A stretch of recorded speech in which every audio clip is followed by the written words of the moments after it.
Hey, what's up, guys? How you doing? Do you know your graphics that you made me look really, really good? They're awesome.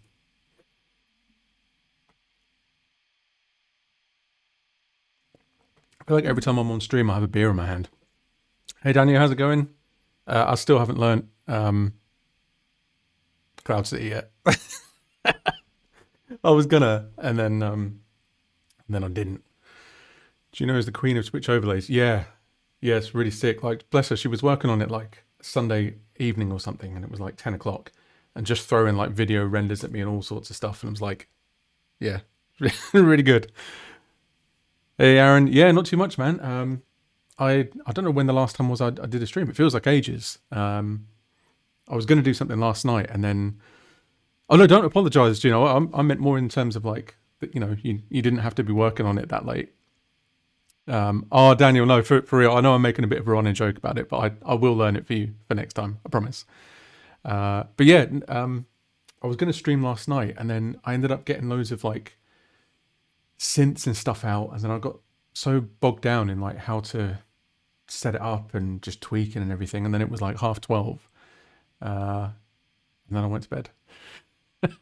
Well, actually, I say I went to bed. I've probably played games. I can't even remember. Um, Finally caught up with all your VODs. Can't wait to hear more music. Yeah, well, that's kind of what I was planning on doing tonight. Actually, was kind of working on something. Well, I say something new. It's a song that I've had in the works for a while, kind of around the same sort of era as like Corruptor and Tombstone City and stuff. And it kind of stalled a bit, but I feel like the bones of it and the meat of it are really good. So I'm going to kind of just go back to ground with the song, and hopefully try and sort of beat the block here with you guys. I'm still trying to get to the bottom of the VOD issue and why. Well, I know why I'm getting my stuff muted, but what I don't know is how to not get it muted. Just doing a lot of emailing around and hoping that someone can actually give me the rights to my own music, which would be like super awesome. Um, but yeah, I feel like there is a way to do it. Um, there was something I was working on actually the other night. This is just a completely random thing. I was kind of working on doing live visualizations. I'm not going to use it tonight. I just wanted to kind of show it off because it looks really cool. Check this out. This is really sick.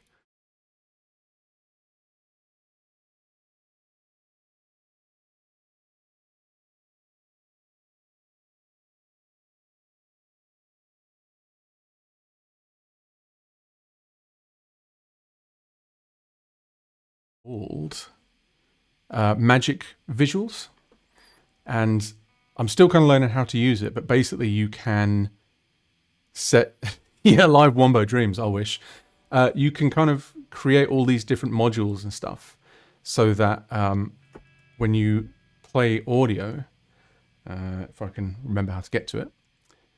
Let's see. It tends to work better with drums at the minute because I've got it all keyed up to like low frequency stuff.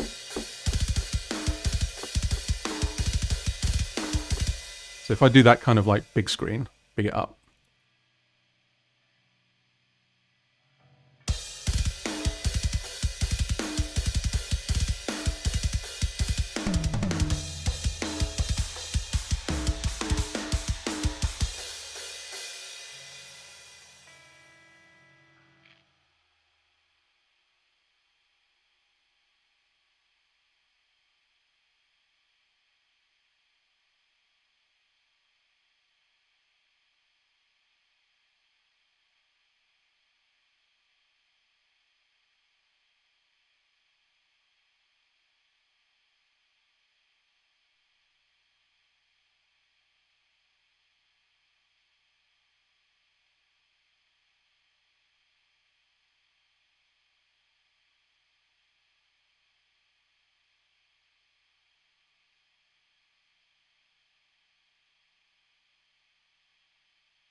Yo, thank you for the heads up.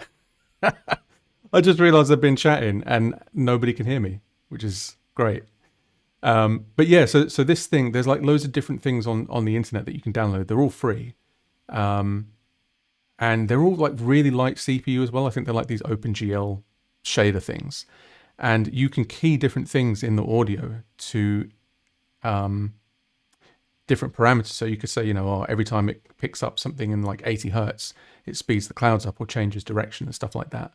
And there's some other really cool ones as well, like this really sick like Circuit City type thing. Yeah, it's cool. I don't really know what to do with it yet. But yeah, I'll figure something out. But that's for another time. It's called Magic Visuals or Magic Music Visuals, if anyone wants to know what it's called.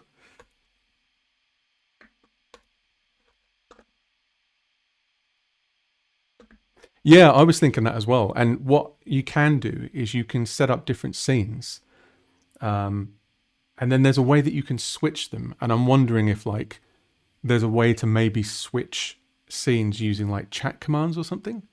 That sounds like something that could be done. Hey Paul, it's Mike, 3D Artist. I know you started streaming. I've been trying to catch up with your VODs lately. That was fun.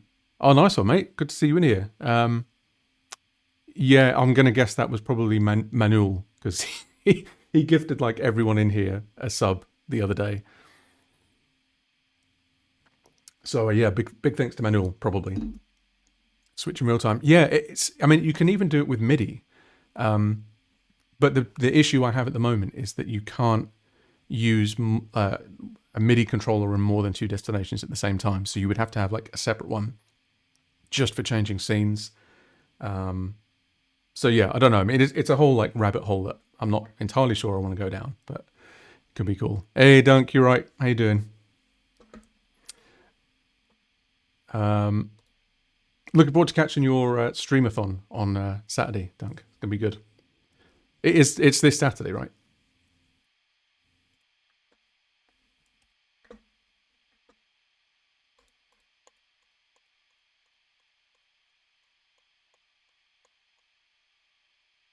Ah, excellent. Good guy, Bass McKay. So yeah, what I'm going to work on tonight, I'm going to try and sort of break the block that I've got on this song. I might just reach the same place again and still be stuck, but I'm hoping that the pressure of having people watch is going to help me write. Just like famous last words, right? So what I'll do, I'm going to kind of get the riffs down that I know are in place and then kind of start structuring it and see if I can join the pieces together.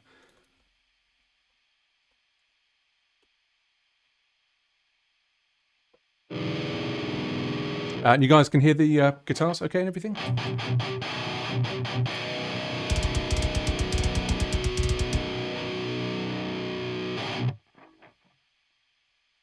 Nice one. So, well, I mean, I could just play you the song as it stands at the moment, but what I'm thinking of doing is doing it in a different key for a start. But I might as well show you the riffs that I have at the moment, and then. So there's this whole like ambient bit that I was playing a lot of Hyperlight Drifter at the time, which has the best soundtrack to any game ever, by the way. So this bit I'm happy with.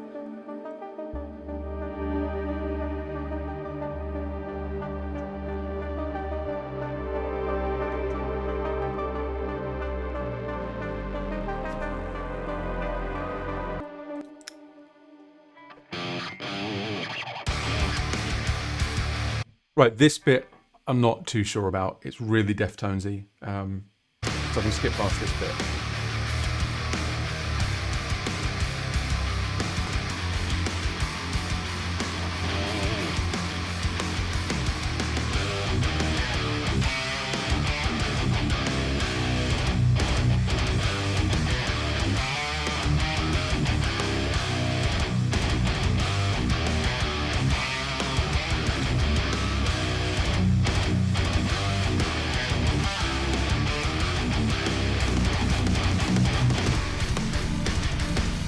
So that's like the main kind of riff motif thing that I'm quite happy with. This riff that comes after it, I mean, it's nothing. I'm probably not going to keep that.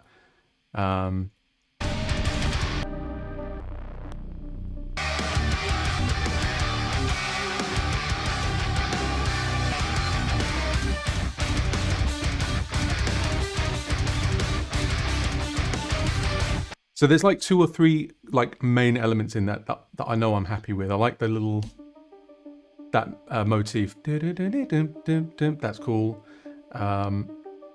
And I know that I can do something with this pattern at the end, which this riff was supposed to be. It's the same phrasing,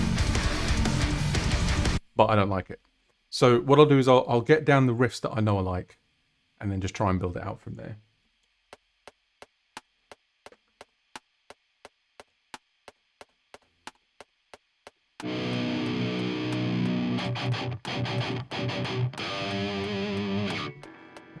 Probably start with the drums actually, so I've got something to play to. And it would help if I could hear my click, that'd be nice. Ah, seriously.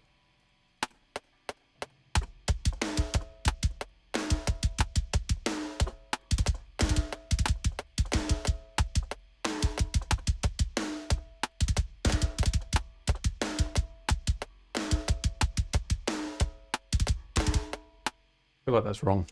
Maybe I'll do the guitars first, and then I can go back in and redo them.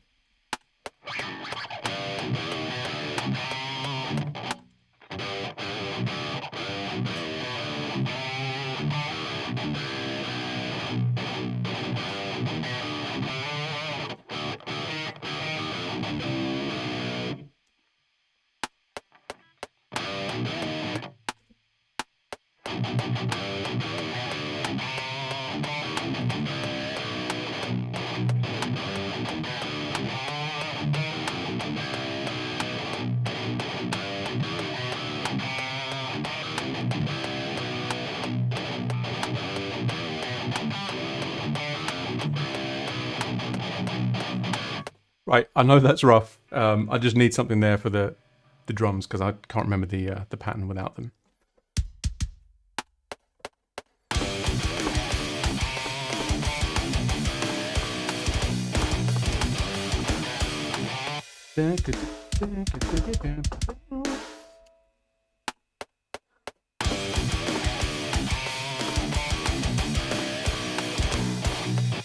Wow, 1 beer in.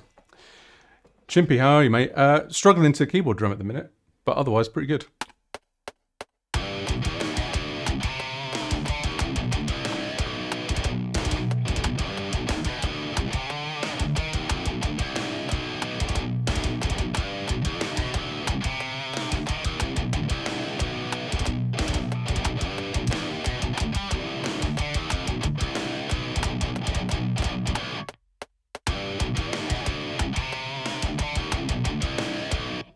Yeah, I said a couple of streams ago that mostly it's just a product of being like an only child. Staying inside a lot, not having any friends. I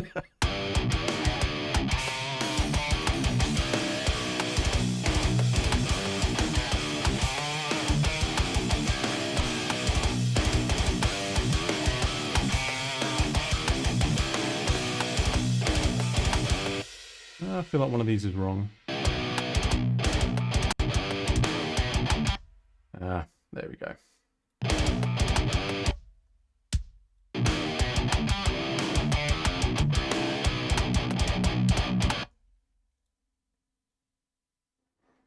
Yeah, I'm all right, dude. I gave your channel a follow the other day, and I still haven't gotten around to watching it because we've been doing things, building things, all sorts of stuff. But yeah, I do fully intend to catch up on that.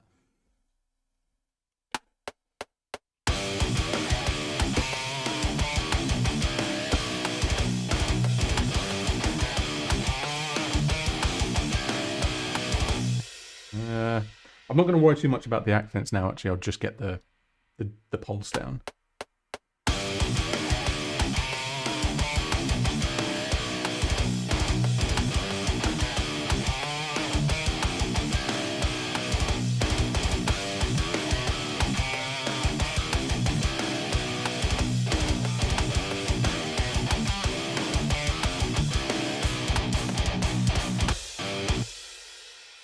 Now, the other thing that I can't decide at this point yet is whether or not to do it in the original key, which is B, or do it in the F sharp. So I'll try it in both and just see how it feels. But I don't know, maybe I should leave myself some room to go down when I need it, rather than start low. I don't know.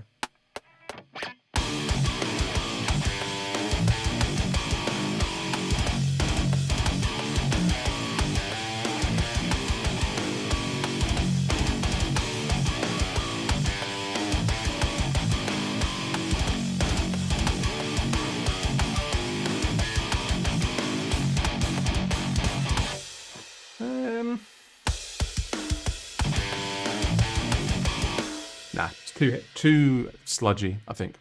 We'll keep it in B.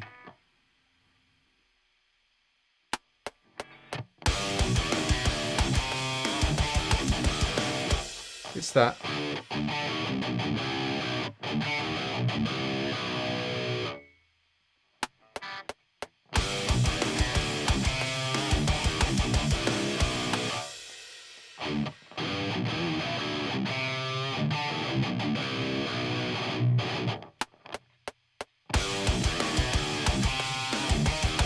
Wow.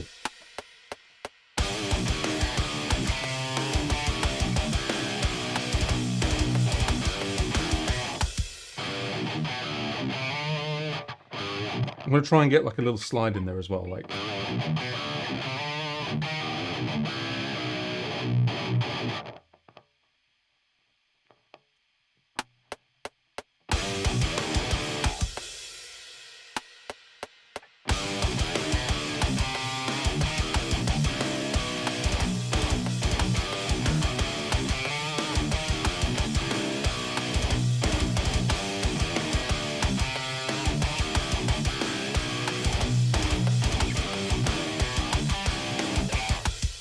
Ooh, this is trickier than I remember it being. Pojamshi, hello, greets from Russland. Nice to have you with us, man. You've come in just in time to catch me struggling at the starting block with this stupid riff.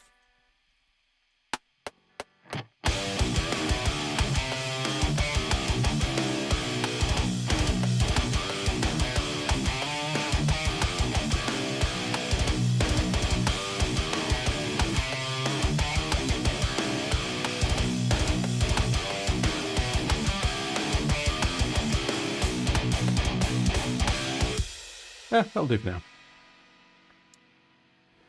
Can't wait for your new album. Yeah, I still don't really know if an album is going to happen anytime soon. I've been doing singles, so if you haven't been catching up with that, or you haven't been keeping up with that, sorry, there are, I think, 3 new songs that all came out sort of within the last year. They were originally going to be part of an album, and then I kind of figured that it was just taking so long and they were done. It didn't make sense to not release them. Out of the loop on this one. Is this the new single you're working on? Yes, it is. That's the plan.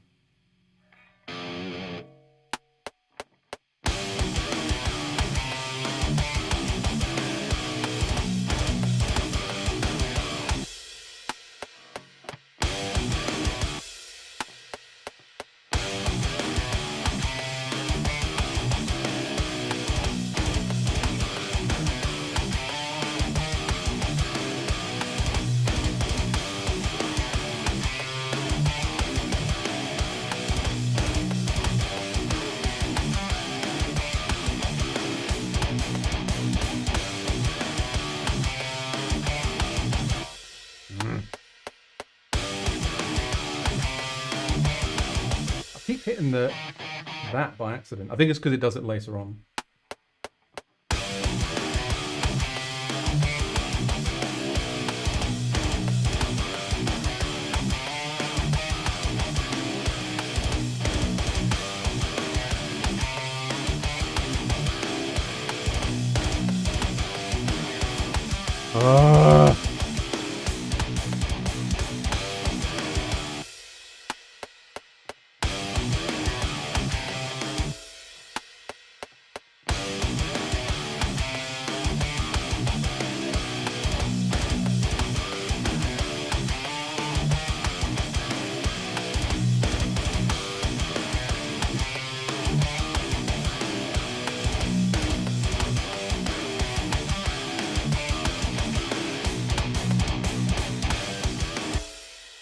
Okay, that'll do for now, I think.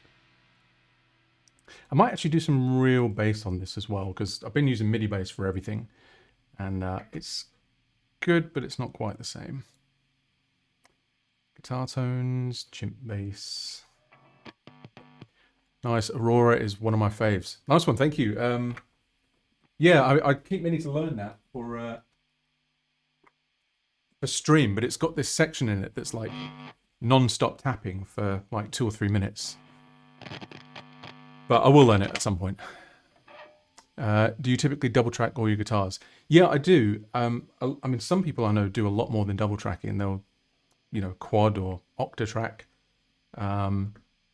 Personally, I've never felt the need to do more than 2.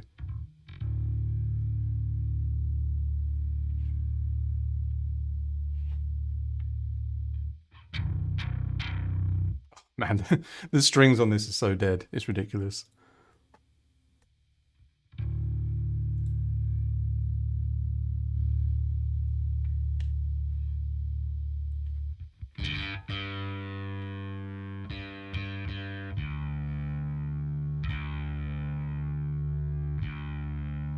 Yeah, I mean, I don't know how many people actually do that. I mean, at the very least, I know a lot of people kind of do a lot more cab mixing than I do. I tend to just do like 2 tracks, same setup on both sides, and that's it. I'm sure that there might be phase issues. To be honest, I don't even know how to check for them. So I probably have them all over the place.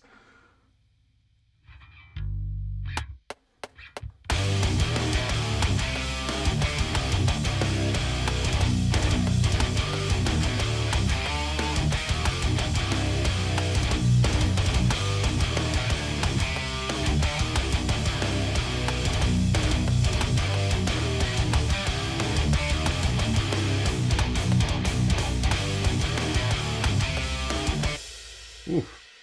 That's not as easy to play on bass as it is on guitar.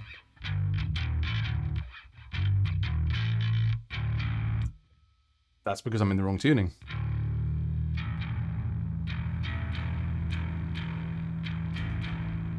Do you currently have any processing on the guitar tracks? No,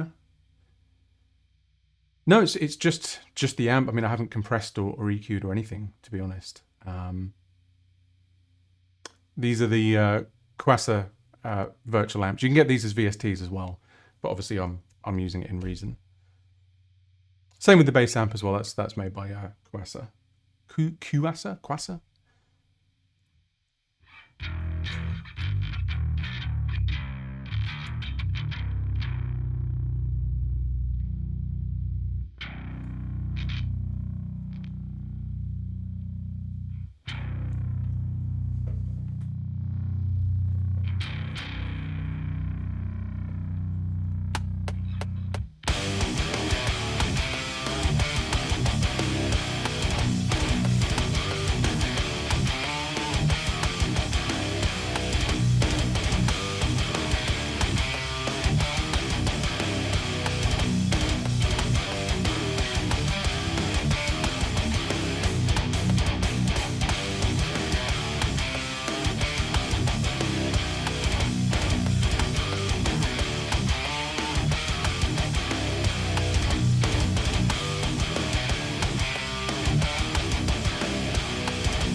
Maybe there's an easier way to play that.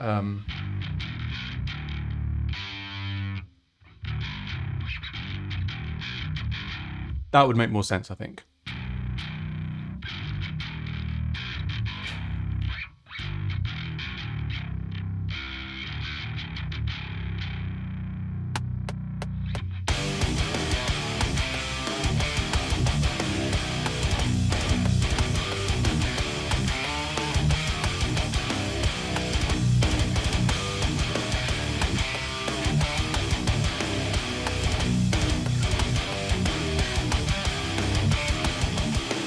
One more time.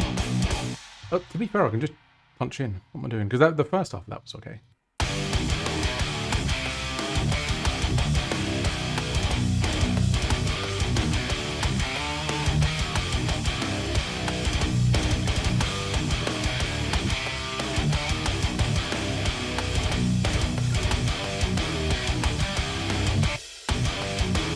Boom, boom, boom, boom.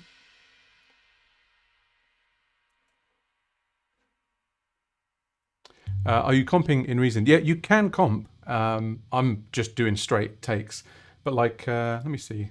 Do I have?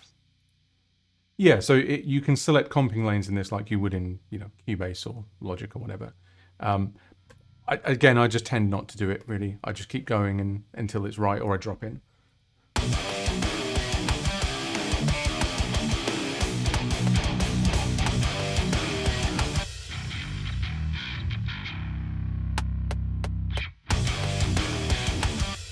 Whoops.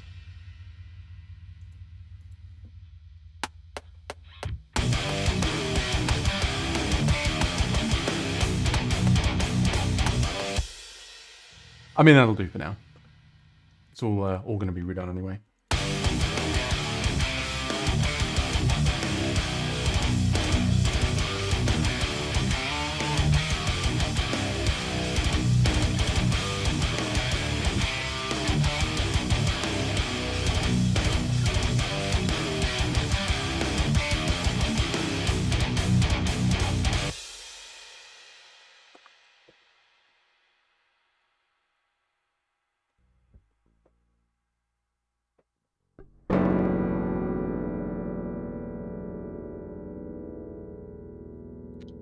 Let's see.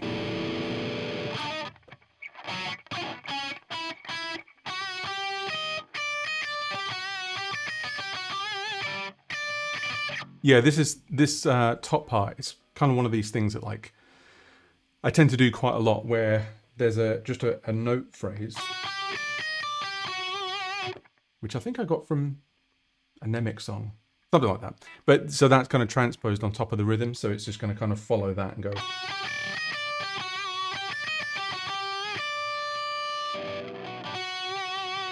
But it needs some effects on it.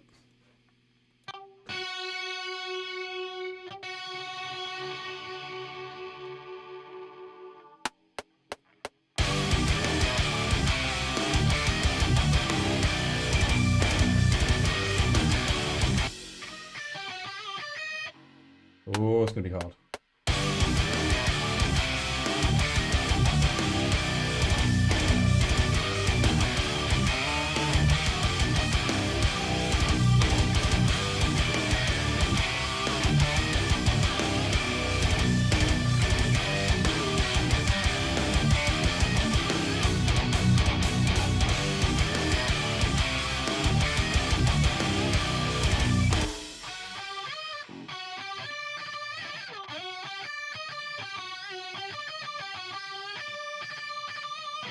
It's kind of easier on that string, I think. Always enjoyed your lead with a touch of chorus. Yeah, it hides all my mistakes. Or maybe a little delay as well to hide them even more.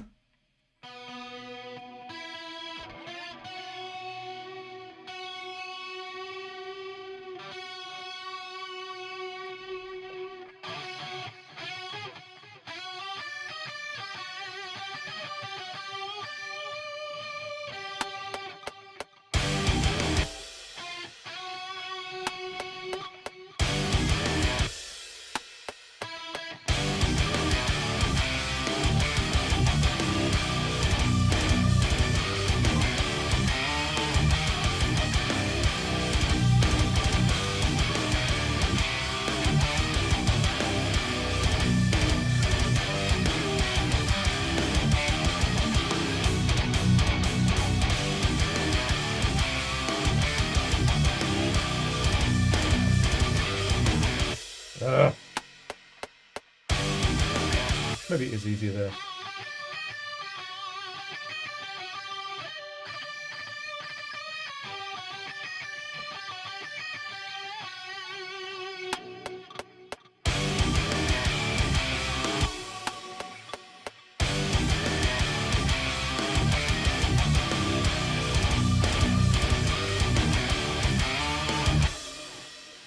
Mistakes or not, it works.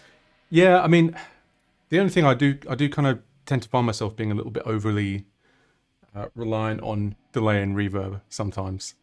But then I never really have the kind of lead lines that would sound good just like bone dry anyway.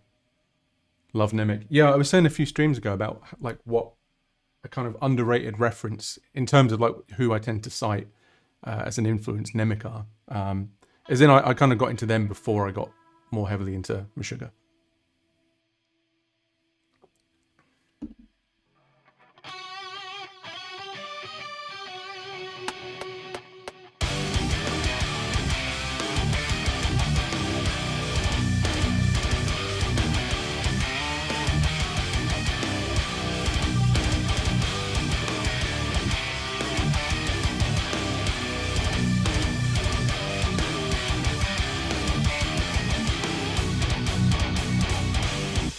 Yeah, sounds better.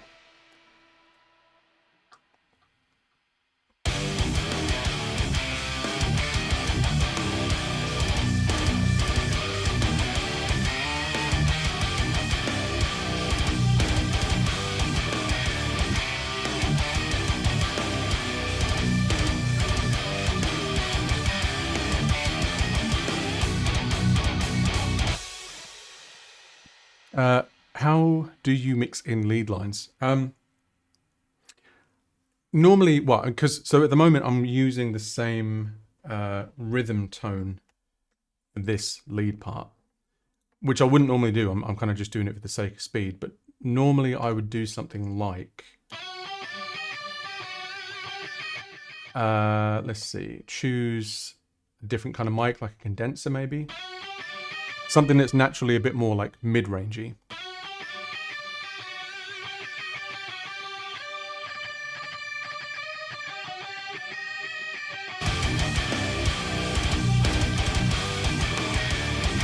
You can hear like that's kind of sitting a bit better on top of those leads because they're quite scooped sounding. So yeah, it's just about filling wherever you've got a space to put them. You know, if that frequency isn't too prevalent in your rhythm guitars, then you can kind of use that for your leads. And it's also in the arrangement of it as well. You know, if the notes aren't sympathetic to each other or there's a lot of clashing going on, then all the mixing in the world won't fix it. And this is one of those things that I kind of realized only quite recently, that like mixing really starts at note choice, because notes are frequencies. So if you've got frequencies that are clashing on like the note level or that are drowning things out on the note level, then, you know, you can fiddle and tweak and mix and stuff, and it's not really going to make it any better. Yeah, I would say for something like a lead part, you're going to want it to be in that sort of mid territory, and also the mid range is where most of the loudness is as well. So yeah, I'd say kind of boost it in the mid ranges. Have you ever tried automating a short delay millisecond time for leads? In a way, yeah, it's something that I've used stylistically, like for the Zeta stuff. Are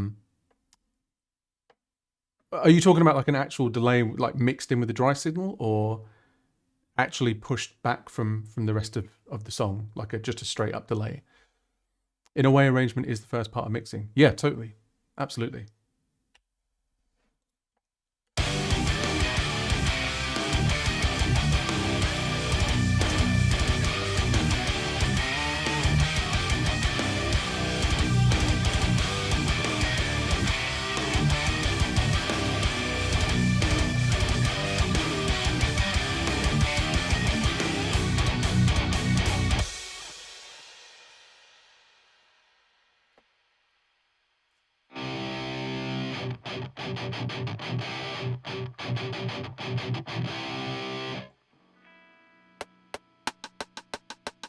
Oh, this is another cool thing that I've taken to doing. And I don't know how easy this is to set up in other programs, but I've got an instrument here that is just playing like 8th notes or 16th notes or whatever I want, just on like a woodblock sample.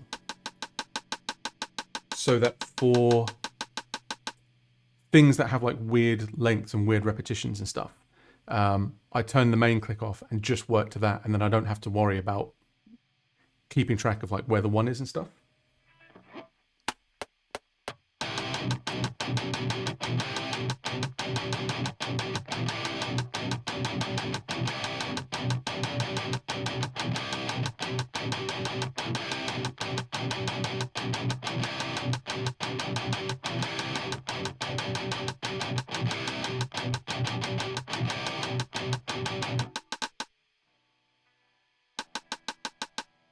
Yeah, what I used to do was set the master metronome to like 116 or 18 or whatever.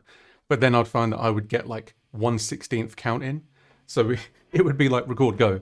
And it was never fast enough. So this way I get to keep my 4 count in, and then kind of just, freestyle it really, freeformed it. Oh, thank you for the bits, Mjolnir. Am I saying that right? Mjolnir. Oh, that was 21 minutes ago. Well late.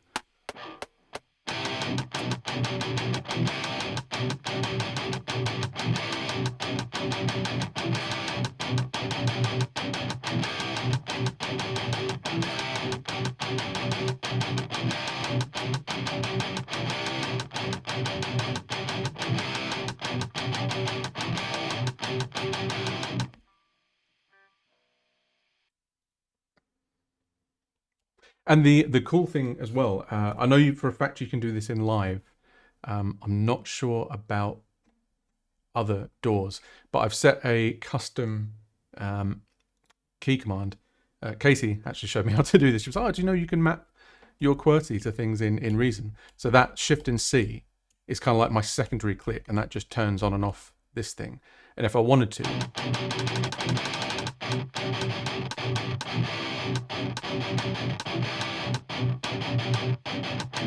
yeah, really cool, really useful.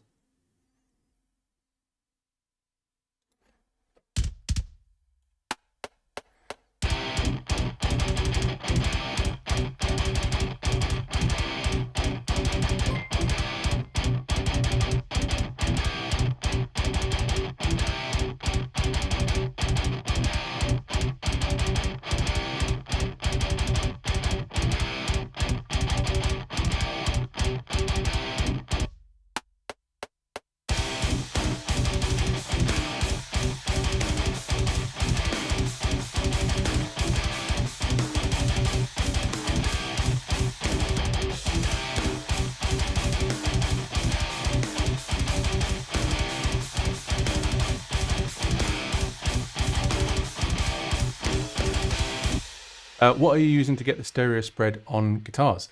Literally, it's just hard panning at this point. So I'm not using any kind of like stereo widener or anything like that. So if I go down, in fact, I haven't even put these on a group yet. Yeah, just panned hard left to right. As long as they're different takes, they'll sound wide. Something that I've seen a lot of people do when they first start recording is they'll like copy the guitar part and then just pan it, and all it does is make it like twice as loud. So it has to be different guitar takes. No, this is a Akai MPK 249. Really, really good keyboard. I had a bit of trouble with it when I first got it, and a friend of mine had to fix it because he does kind of repairs for M Audio and Akai and all that stuff. But yeah, once he did that, I've been rocking with it for probably a few years now, 2-3 years. And it's fantastic. I was gonna say guitar, fantastic keyboard. Very feature rich, a lot of customization in terms of like velocity and mappings and stuff.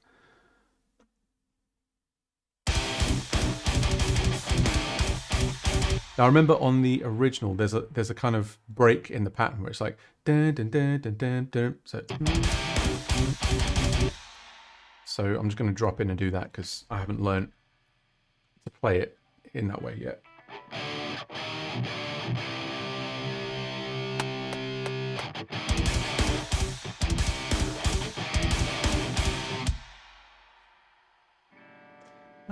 Now that's interesting. Shouldn't be doing that. That looks like a bug. I have to report that.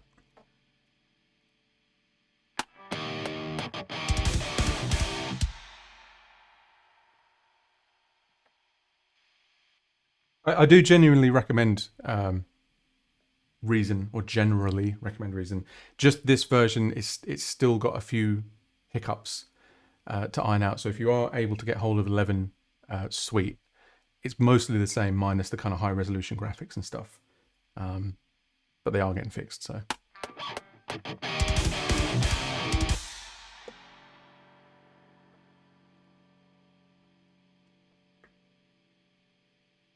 Oh, no worries, Juno. Nice to have you with us. And yeah, we'll speak soon. We'll do some Terraria soon as well.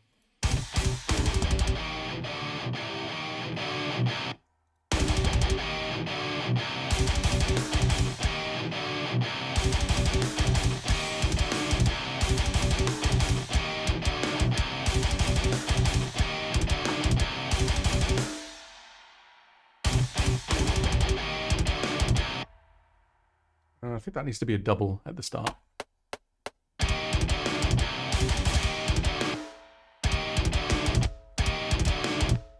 Let's see. Da-dum, da-da-da-dum.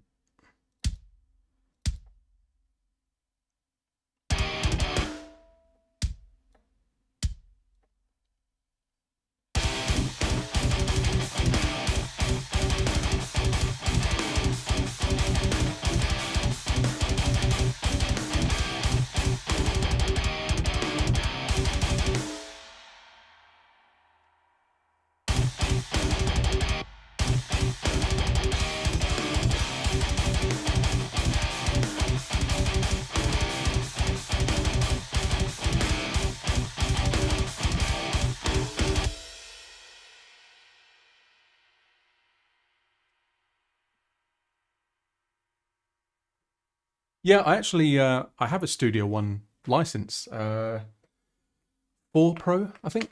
And I was really getting on with it, but I think at that point I was doing like a lot of video tutorial stuff. And I had, what did I have? Ableton Live, Cubase, Fruity Loops, Reason, Machine, I think Logic as well. And it was just like, I wasn't actually getting any work done. I was kind of just flitting between all of them, like, oh, this is good, this is good. Yeah, I mean, these days I mostly tend to work either in Reason or sometimes in Cubase. But honestly, it's still like 90% Reason at the moment.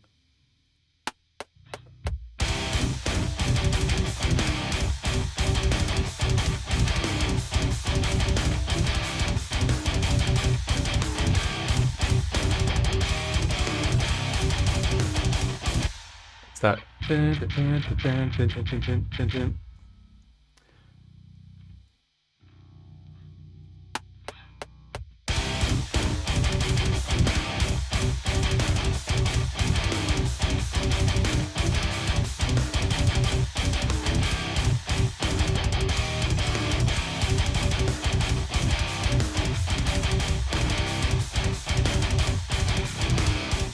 Ah.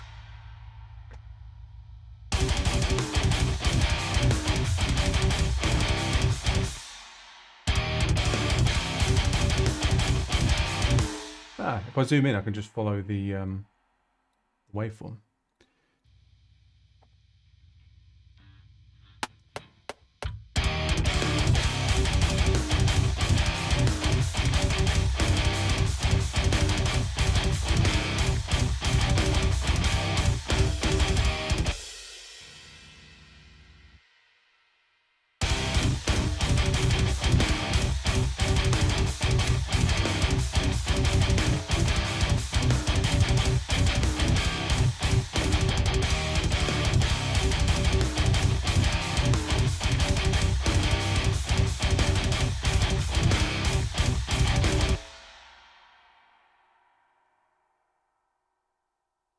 Yeah, I was doing a whole bunch of tutorials for that over on Groove 3. In fact, if you wanted to learn Reason from the ground up, it's for version 10.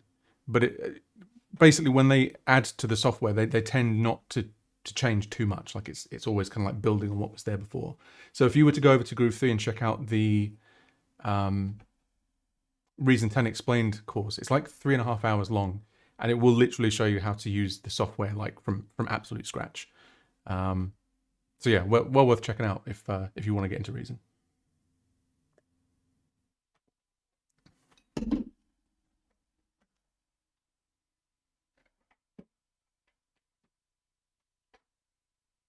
You know, if I was smart, I'd just bring the guitar rack closer to me, but apparently I'm not.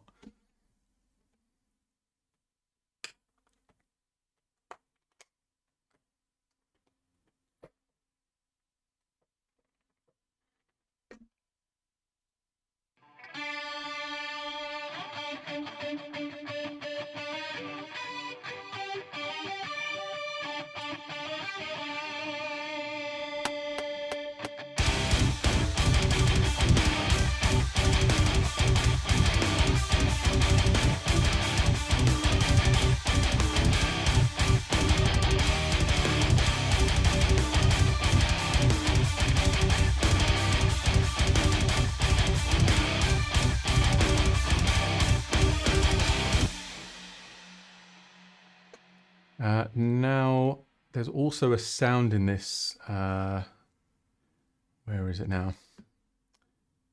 Yeah, it's an old. I don't know if you guys are familiar with the Fairlight synth. It's like an old kind of workstation synth from the 80s.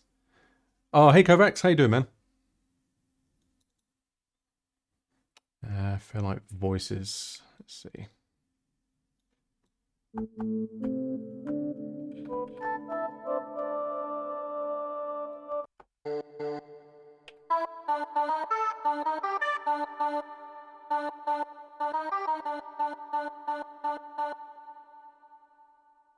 It's kind of thinking about it. It's kind of Squid Gamey. Promise I didn't rip it off. It's an old song. Maybe they ripped me off. They didn't.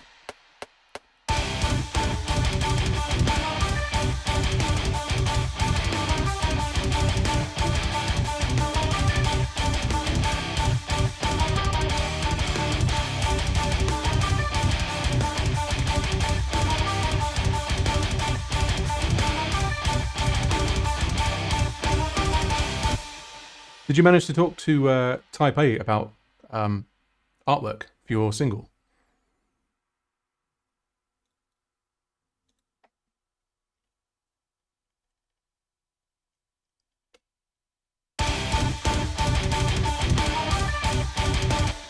Maybe that wasn't the sound I used.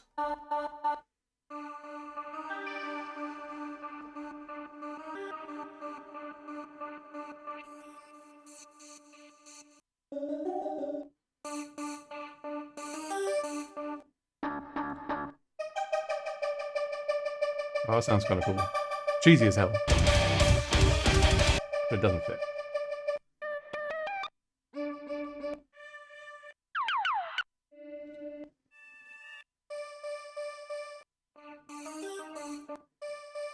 They've all got this kind of like filter effect on them. I don't want that.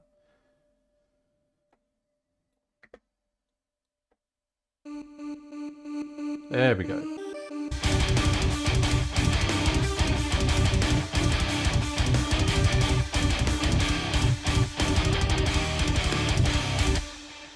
Right, so I know for a fact that I want the main riff going into that section.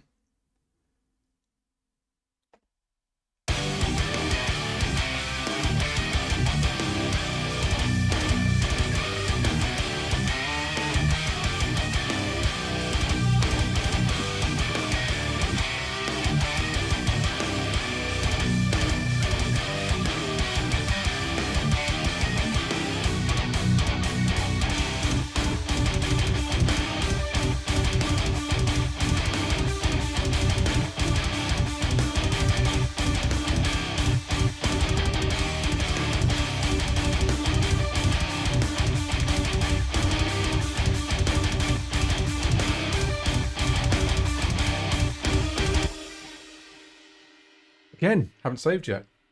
Every time. Chimp. This actually doesn't have a name yet. Let's call it Streamy Boy. What are you using for guitar tones? So I'm using, when this is done doing, I'm using, at the moment, I'm using Kawasa amps. They're just these kind of, they're available as VSTs, but they work really well in the Reason environment because they're kind of built with the rack in mind. So you can plug LFOs and envelopes and all sorts of things into these different parameters here. Let me just zoom in a bit so you can actually see what's going on. Yeah, so you see like things for like gain. Well, basically any of the controls that are on the front, you can modulate them, which is why I like using this amp in Reason.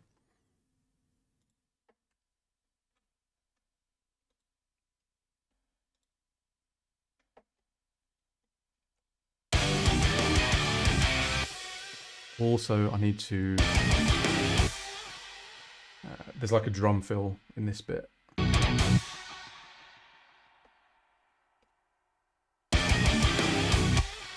It's like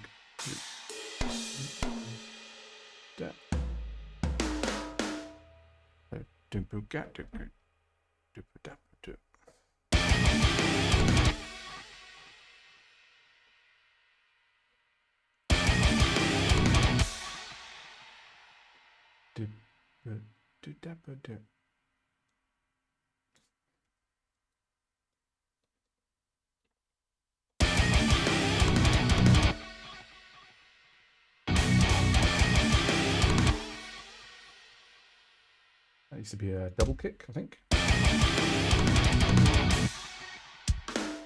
So kick, do that, boom, boom, do. So maybe a snare. Yeah. I tend to do that a lot, by the way. I kind of air drum my fills and stuff out so that I know that it's probably playable. Which is kind of weird if you think about it, because it's like I'm not really writing to play this stuff live, so I could do anything. But I think if you're using an acoustic kit, like it has to kind of sound within the realms of realistic. I'd like to try doing some stuff with more like overtly electronic drums at some point, without sounding too much like I'm ripping off the Doom soundtrack. Because it would be really interesting to just do stuff where like it doesn't matter what the rhythm is or if it's playable.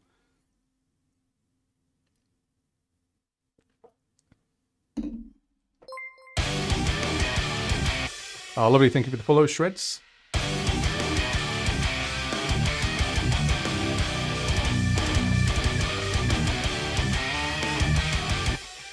So that should sound cooler now coming out of that section.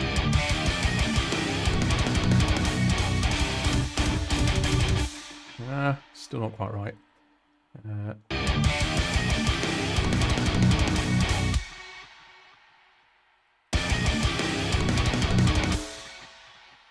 I think it's just it's good. Do that. Do that.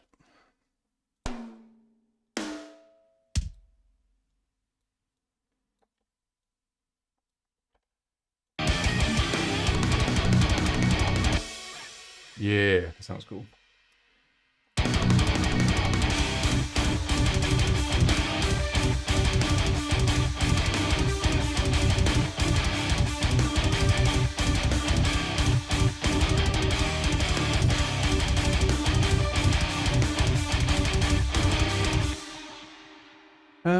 So let's work now on the intro section, because I'm pretty solid on what that's going to be.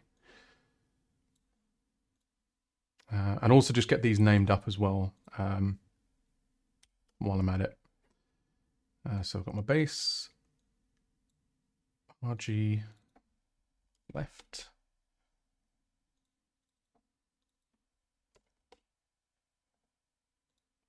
wibbly wobbly lead. I think I'll leave that. And these are virtual self voices.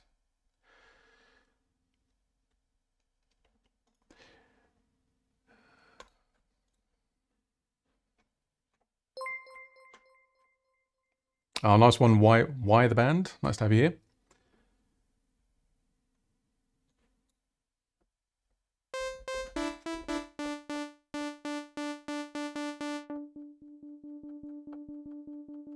Hey, all the way from Canada.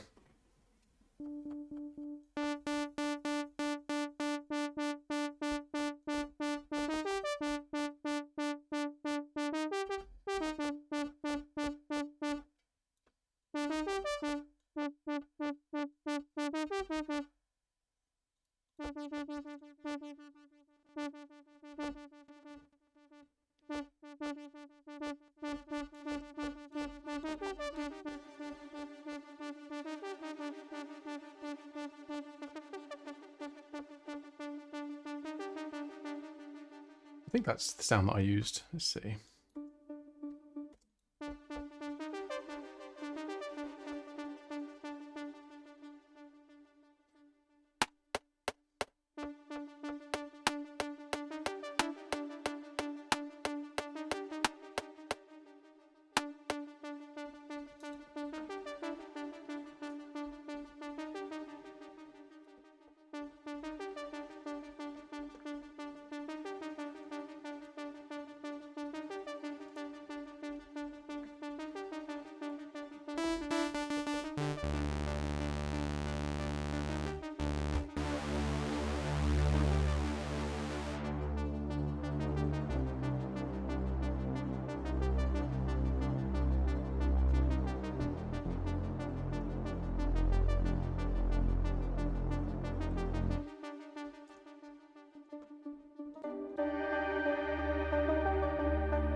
Maybe I'll put the pads in first. See a lot of stuff I don't recognize. I've gotten so reliant on Serum. Yeah, you know what? I'm kind of the other way around. Like, I don't think I use Serum enough. Because it's an absolutely crazy synth. Like, for as long as it's been out, it's still really one of the best. But as I was kind of saying earlier, like with the amp stuff, a lot of these synths, I like using them because they were written for the program itself. So they've got all these extra audio inputs and outputs and CV and stuff like that. You can actually use Serum in that way in this as well. In fact, I'll show you just quickly what it looks like when you load a VST in. It kind of puts it in this placeholder thing. You can sort of press it and get the editor. But if you go to the CV programmer, you can press on Learn and say take cutoff. And now on the back here, this input is mapped to that thing in the synth. So you can then start chucking in things like LFO devices. And if we go into the plugin, I think you can see it moving. Yeah, there you go.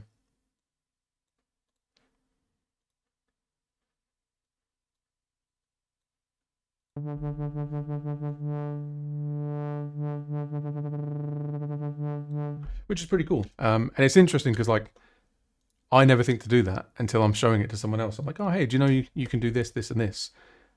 Never do it.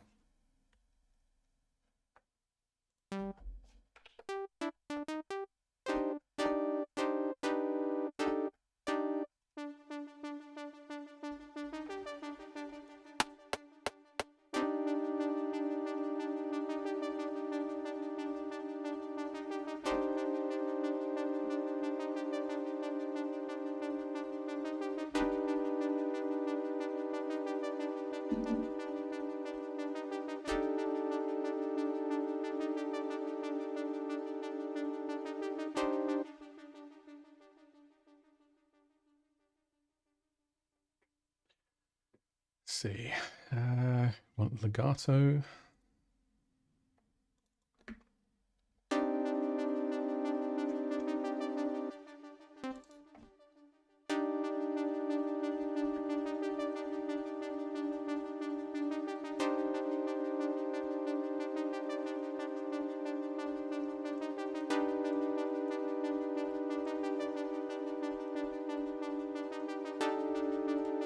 There's something actually, I was watching a video, I'm trying to remember who did it now. But they were talking about kind of common mistakes in sound design when it comes to things like pads and whatever. And it's something that I've been really guilty of in the past, is that I tend to have my pads just have like infinite sustain. And he made a really good point. He was saying, think of an instrument in real life, or almost any sound in real life that has like an infinite sustain. And there really isn't one. And that was actually one of the things I tried when I was making this song, was to kind of get out that habit of just having infinite sustain pads. So I kind of want these to sort of just appear and then gradually disappear. Same with the filter envelope as well.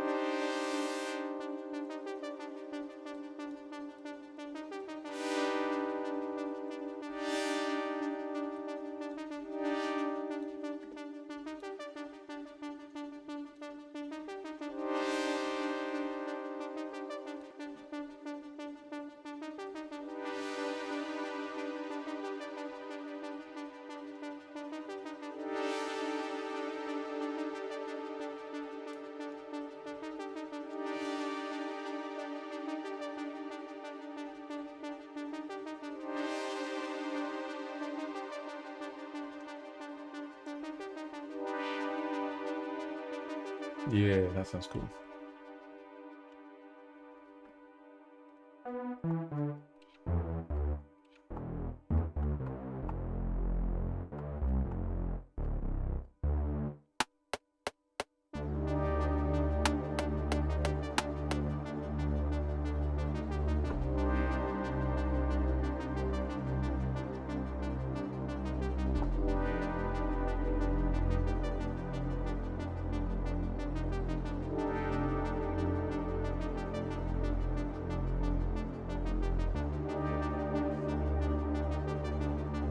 I think I'll do the same with that as well. So we'll legato the notes. but on the actual patch itself, kind of have it die out.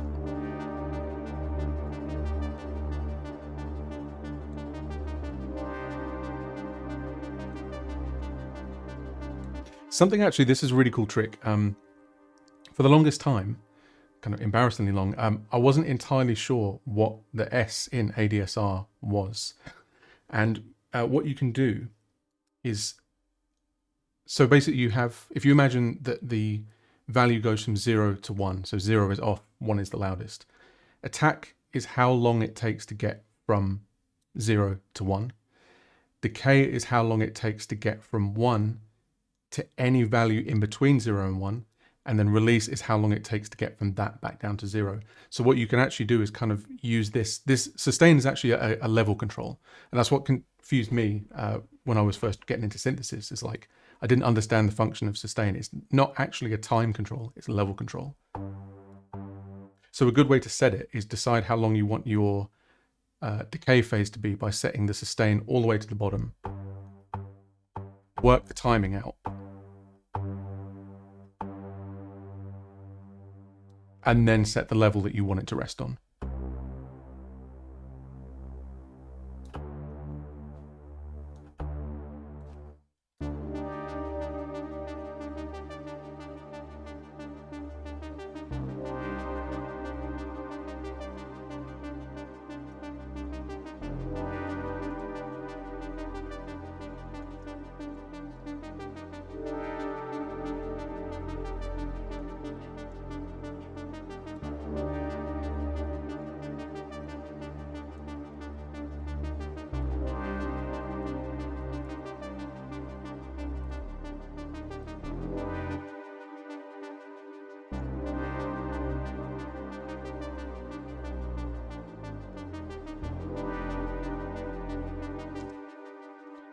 The look in Reason is very unique, I find, even using the cables, for instance. Yeah, I mean, there isn't really anything else like it. Ableton Live is actually surprisingly similar in a lot of ways.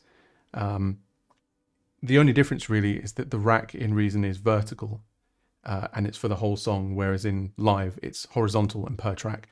But a lot of the effects, and especially like MIDI processors and stuff, are actually kind of comparable to what's in Live. But the cabling and sort of freedom of routing and stuff, it's very unique to the program.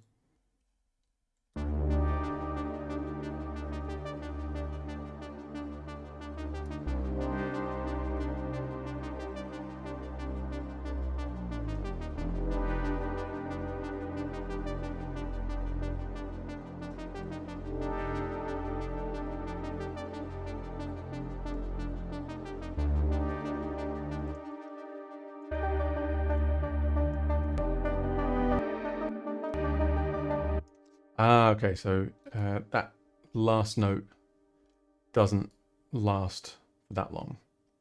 So we have a bit of silence in there.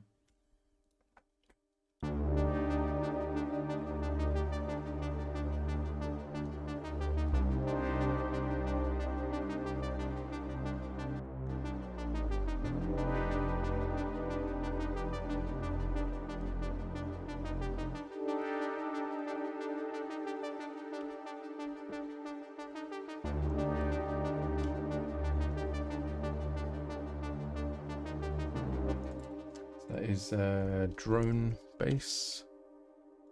That's the synth motif. And that's the pad. Help if I could spell. Let's see. I also like to keep my instruments of different groupings kind of near each other, so I know like all my basses are together, all my pads, all my synths and stuff.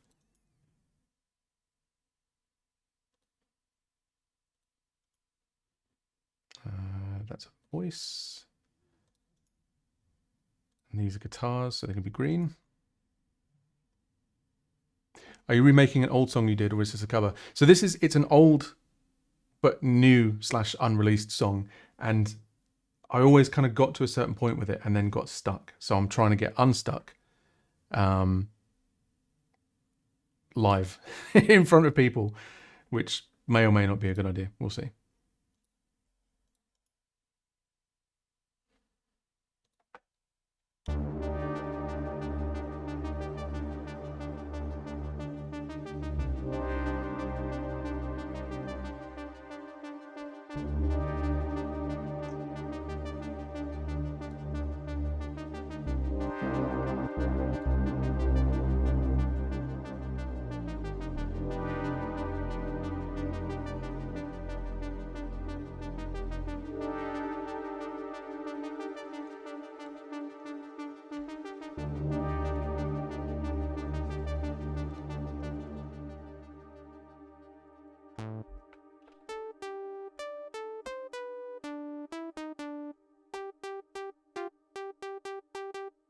I'm going to do some pure Blade Runner worship here.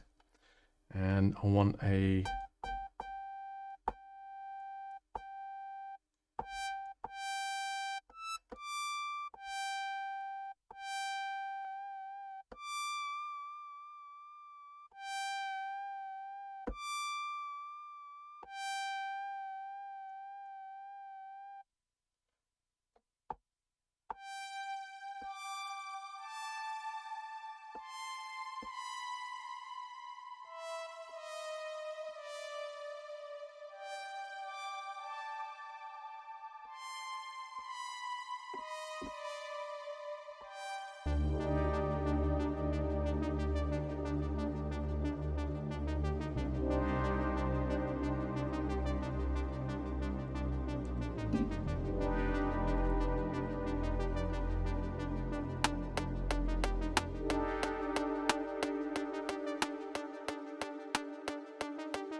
Those synths are a little bit, the pads are a bit quacky. Like they kind of come in like, wow.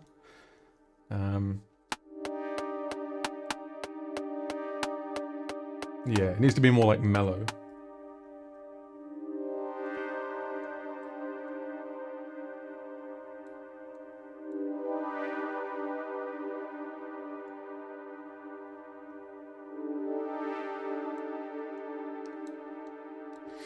You mentioned Ableton. I actually considered that one too, but I see talks about problems with LFO tool.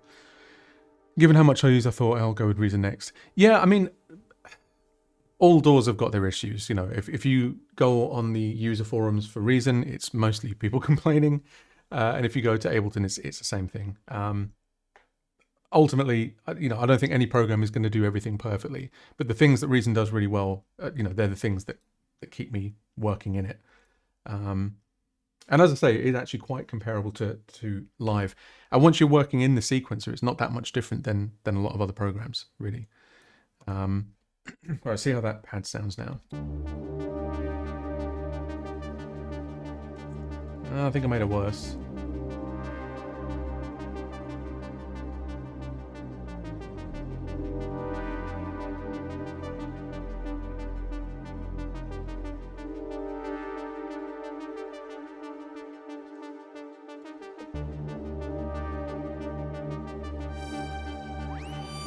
Oh God, no! Don't do that. I don't know. What I was after, I kind of want it to. So this thing here is like a pitch shifting echo. So if you set the delay time and then have each feedback get like a few cents flatter or sharper.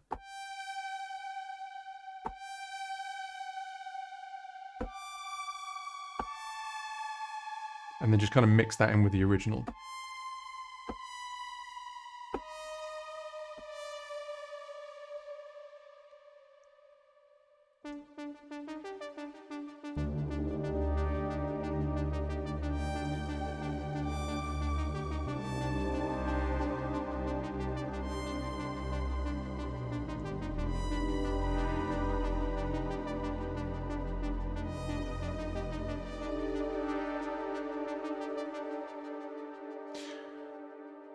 So a lot of these VSTs are straight out of Reason. Yeah, so it has its own proprietary format, which is called rack extensions. So basically anything that you see in here that has the instrument front panel, these are all rack extensions. So there's no menus or anything like that. You just go straight to the effect and you grab a control and, you know, you start going. VSTs, the way they work in it, they're represented by these devices here, which is just like a loader. And then when you press on the instrument, you get the full thing. So I'm able to use like GGD, and the neural DSP stuff works great in this as well. Right, now I need to structure this a bit. I also need to fix that bass sound as well. It's kind of not good, but I'll see to that in a second.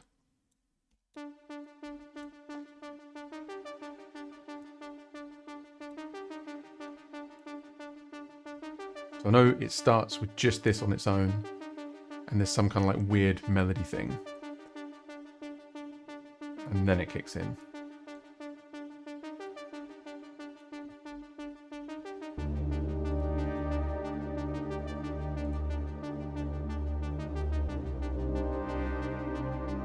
I think in this instance, the drone bass actually sounds better being like constant, like being flat.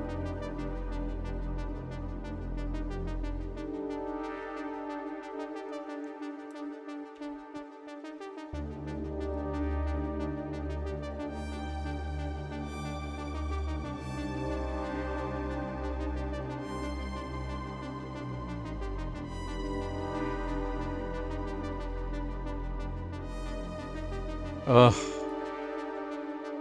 Why? Get banned. Why, man? Every time. Alright, so... yeah. Listen, mate, I'm already Z-list famous. Don't need to be any more famous than that. This is another really cool thing, by the way. If you guys are wondering what I'm doing here... so I'm kind of working all the bits out, almost like their own mini arrange windows. So you put these in these things called blocks. And then in the main arrange view, you can kind of think of them like clips in live, but instead of holding just a single instrument, they actually hold like entire sections of song.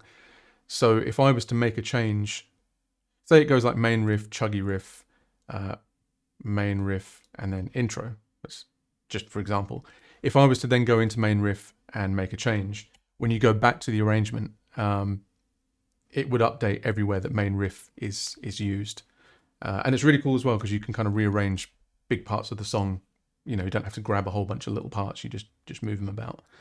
Paul is already a zooted TikTok legend. Yeah, you know what? I actually can't figure out how to turn that off still in Discord. So if anyone knows how to do that, can they please tell me? Also, let me know if the Discord link works. Because I looked at it the other day and it had actually expired. So.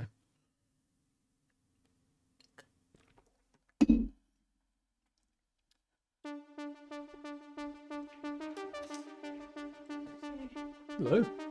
Hello. Oh. Oh, no way. Oh, you've been drinking beer? No. Oh, mate, you did actually read my mind, though. When do you not want the tea? I never don't not want tea. Wait, was the camera? Hello. A wild Katie appears. Katie with a cuppa. I look gross, but yeah. Hi. Oh, mate, that's nice. You guys never had a beer with a cup of tea chaser? In a minute. See you in a minute. Thank you. Oh, man. That's exactly what I needed right now. That's, by the way, for anyone that is in here that doesn't know, my partner Katie also produces under, let me see if I can do this right. Yeah, Static Angel. If you like, I'm going to say if you like hyper neo trance trap wave chill, you might not know you like it until you hear it, but it's very cool. And she also works in Reason as well.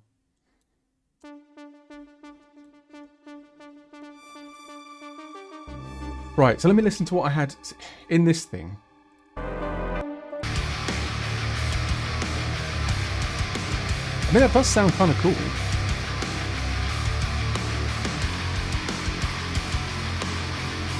But it doesn't go anywhere, it doesn't do anything.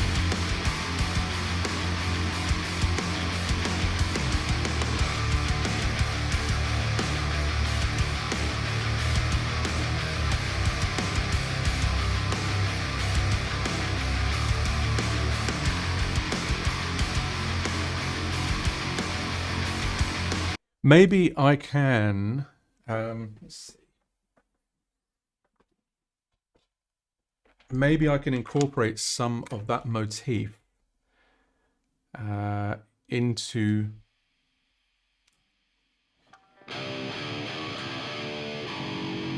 got down tune. Let's see.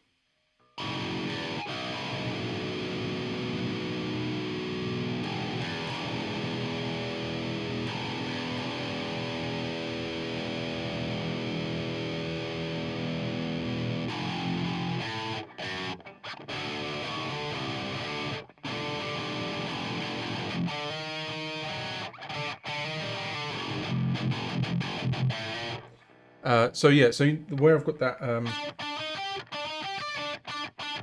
that happens later on, maybe I can incorporate that into the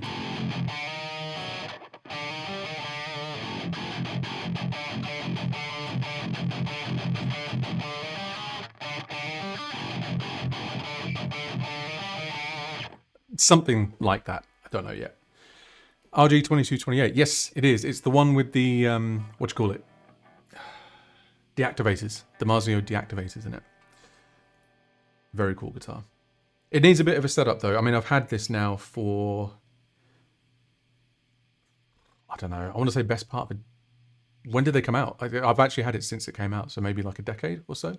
And it hasn't had a setup in all of that time, and I don't know anybody that does it. Definitely not anybody locally, because we've just moved to a different part of the UK. So I very badly need to get the guitar looked at. I'm going to call this the Deftonesy riff, because it is.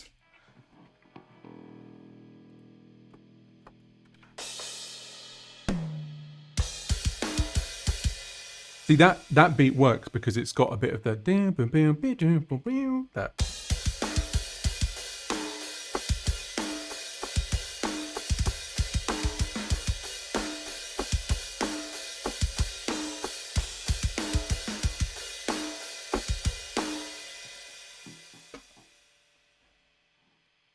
I don't know. Let's just put it down, see how it works.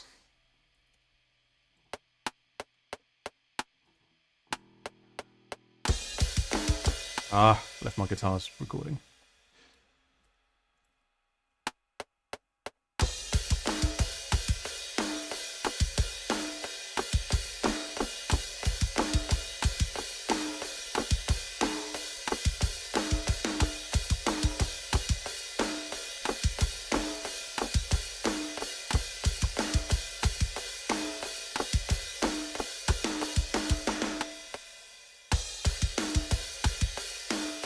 Hey Mark, how you doing? Who's or what has anyone picked up in the Black Friday sales so far, by the way? Because for possibly the first time ever, I don't think there's anything I want. Not in the way of software anyway. There's some hardware things that I want. I definitely want a new sound card. I want to replace my first generation Complete Audio 6, which is like, I don't even know how it's still working. It's very old. And I'm also eyeing up a Behringer Neutron, which is like a modular or semi-modular hardware synth. But software-wise, I don't really know what's out there at the moment. So I don't know. Has anyone bagged anything interesting over the last couple of days?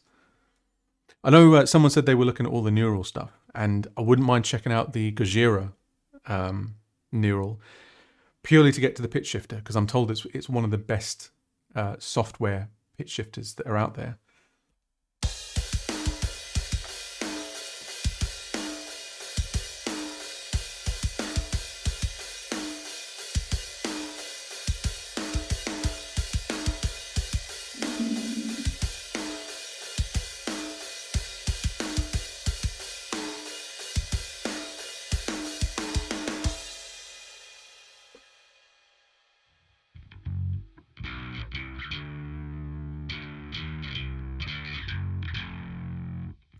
Oh, nice one, mate. What did you get in the way of 3D stuff?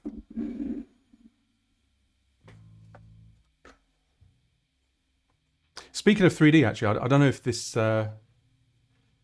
if you were in here earlier when I was showing it, but well, it's actually not really 3D, although it does do some 3D stuff.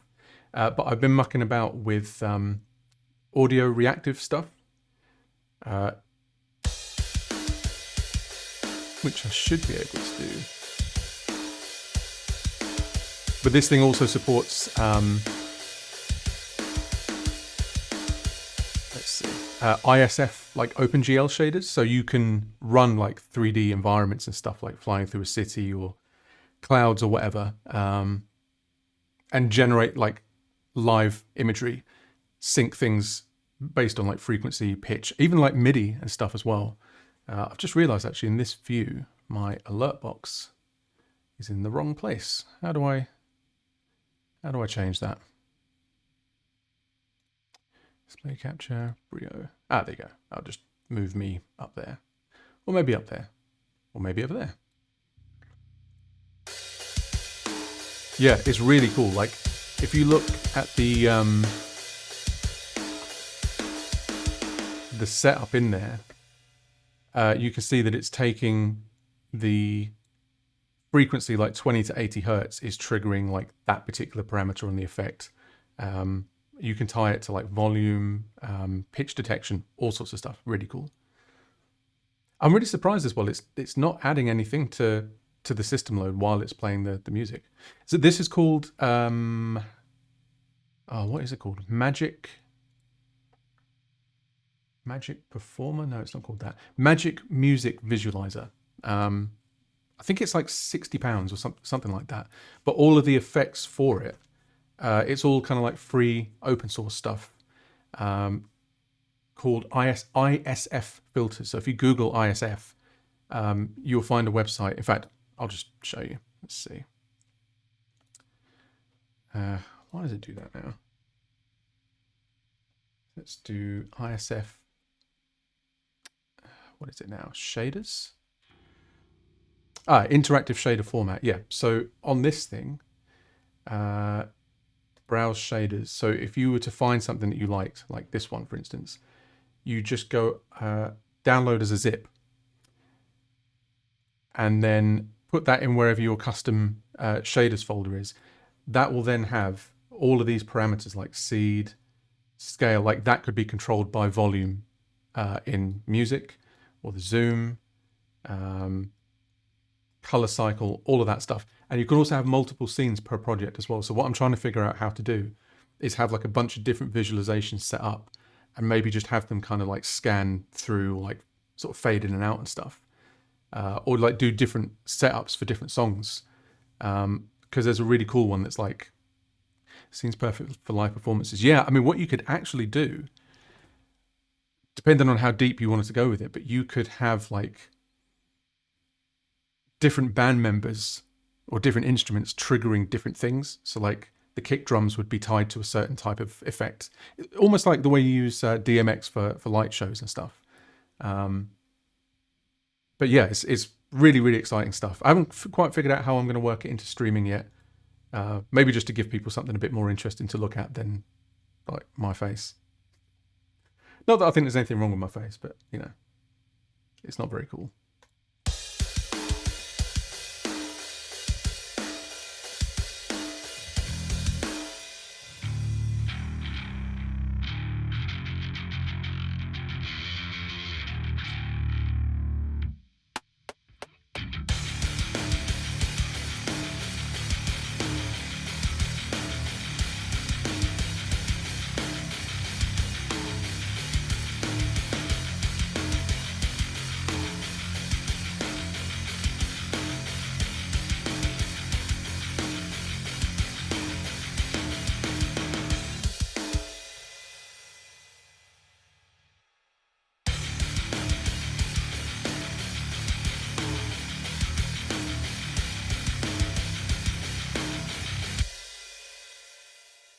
What is the software again? I'm a goldfish. It's called Magic.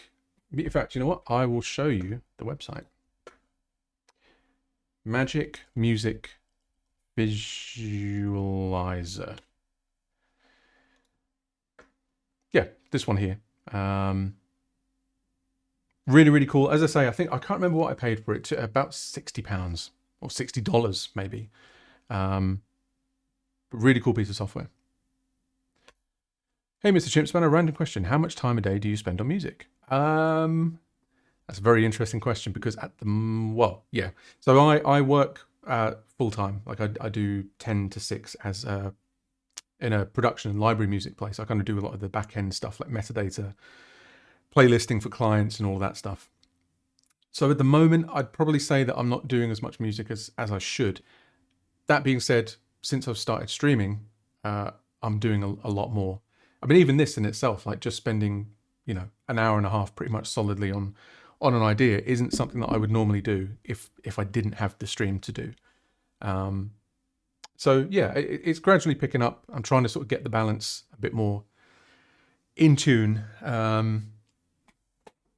It's a difficult thing really, because when I had all the time in the world, you know, and I could do music anytime I wanted, it really sucked being like skint. And then when you have a job, it's like, oh, I wish I had my time. But it's a good industry to be in. I'm in the right part of the industry as well. And we do some really cool work in terms of like, you know, trailers and games and all of that sort of stuff. So yeah, I just need to kind of get that balance between the day job stuff and the creative stuff. But Twitch is definitely helping in that regard. So that was a very long answer to a simple question.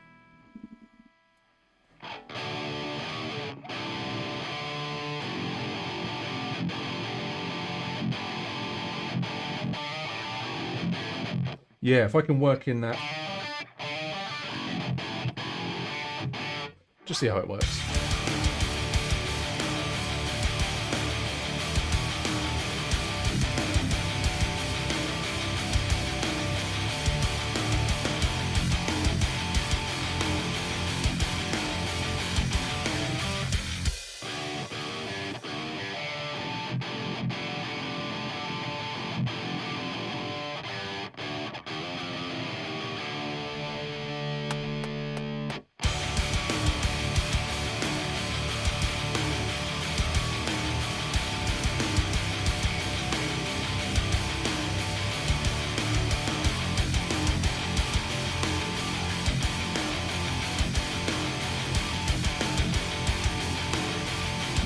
Maybe if I lock those, the palm mutes in with the kick, so it's like...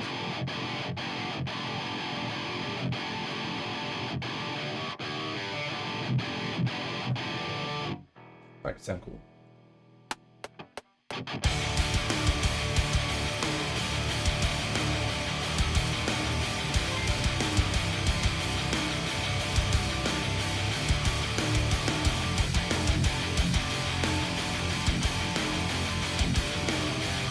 Ah.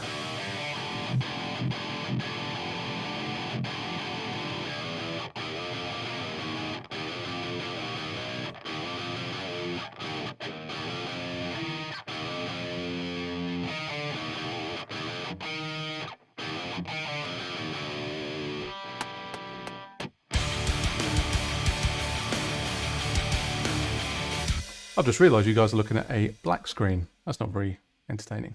There you go.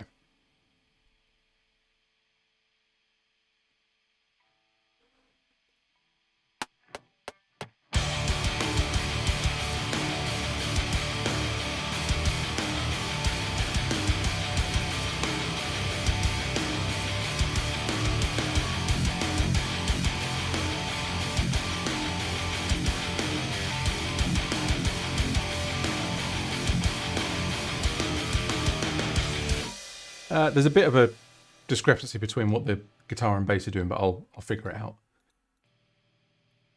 I want to kind of start working in bits of the other riff. So where you've got that... I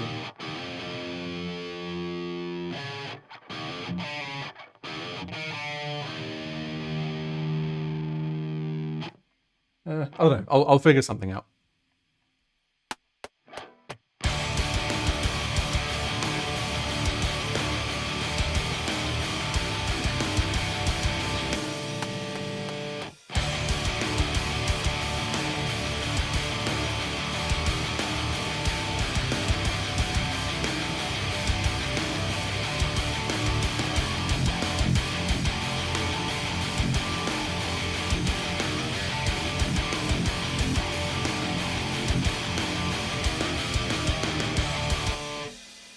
Well, it's sounding a bit more interesting than on the original recording, because it's got that little motif thing that do-do-do-do.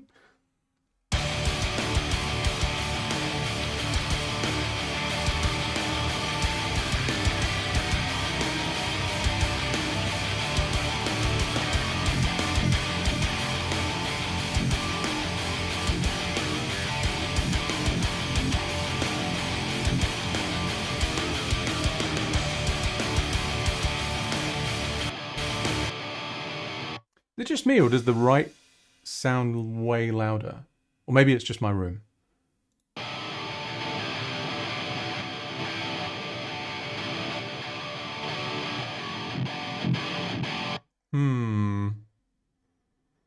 maybe I changed something. I don't know. Does it sound the same to you guys? Like both sides?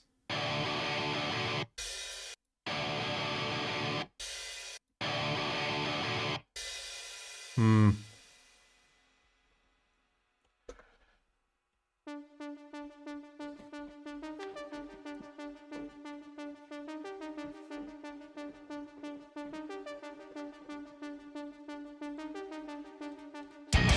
Ah, sorry, didn't mean to do that. It must be my speakers. To be fair, my left speaker is like right next to my tower, and the bass port's kind of like getting all mucked up. So yeah.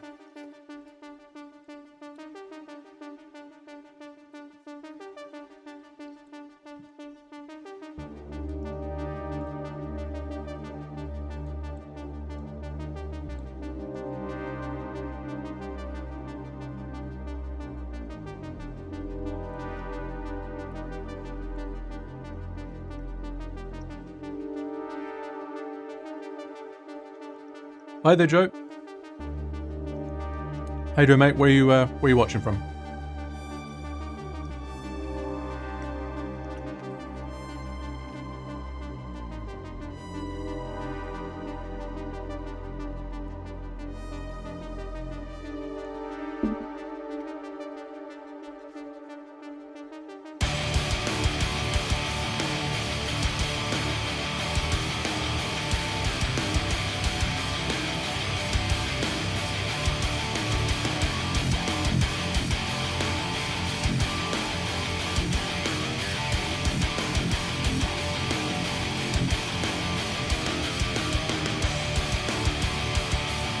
So I think on this bit, like some kind of lead melody, something a bit, I don't know, emotive or something. I don't know.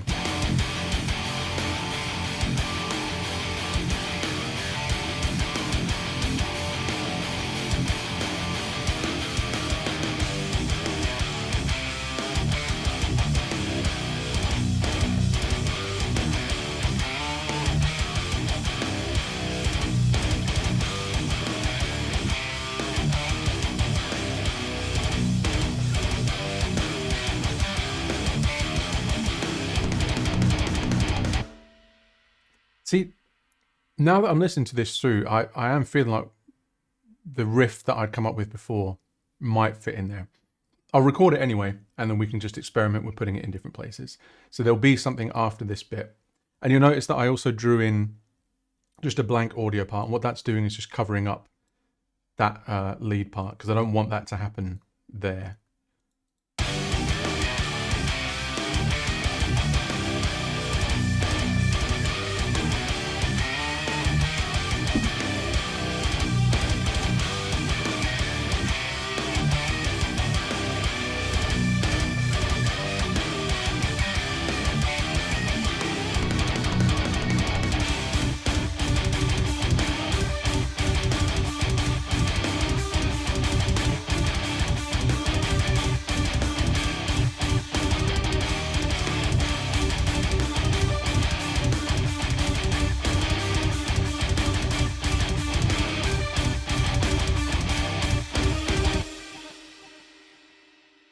Huh.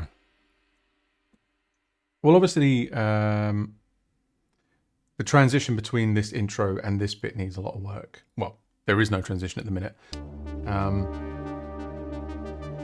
It could be just as simple as having like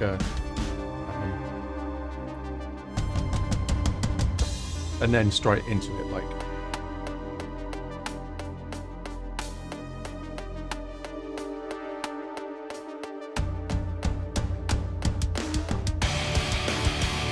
Something like that. I don't know. In fact, let's try it.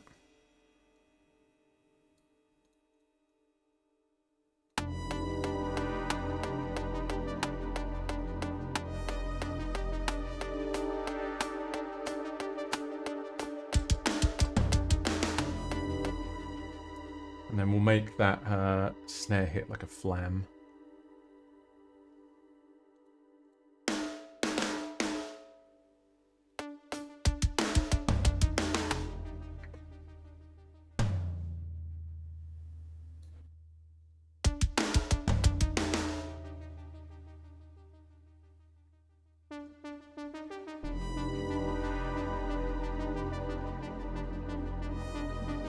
And maybe like some light synth elements as well to carry on underneath this section.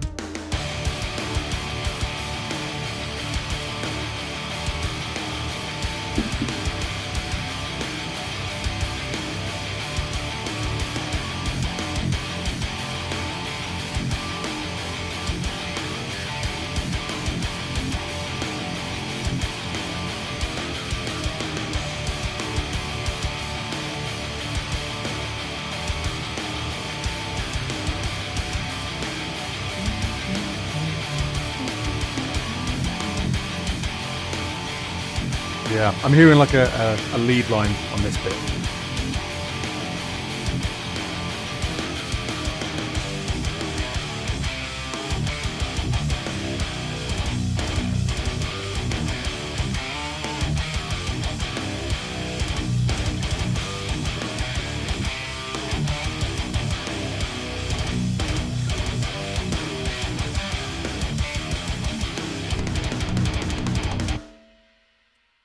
Ooh. Yeah, I'm feeling good about this. I had a really cool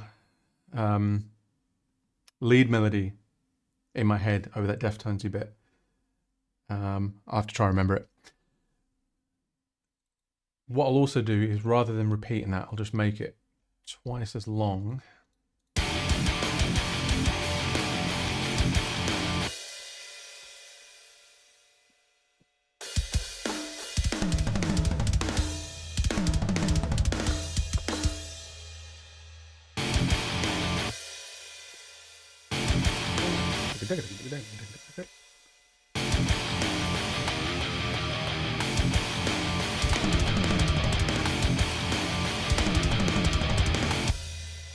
Ah.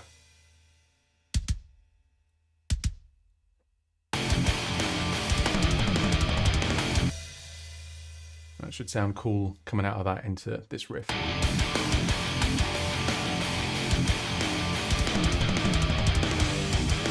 Yeah, something like that, I don't know.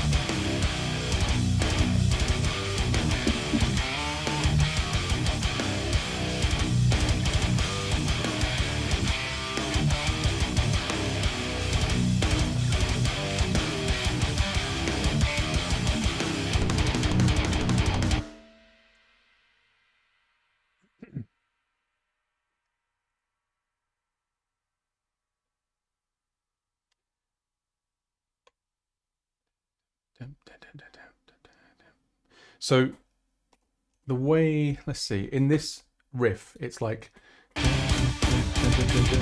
so the unit or the phrase is, so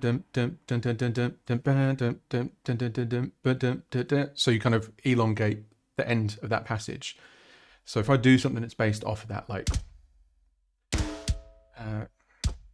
well, I think it's in the original, it is based on that.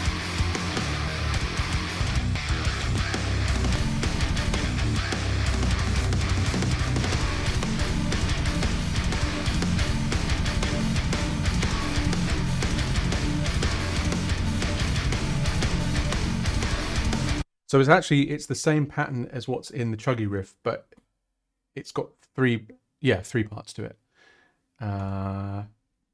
So let's just try that.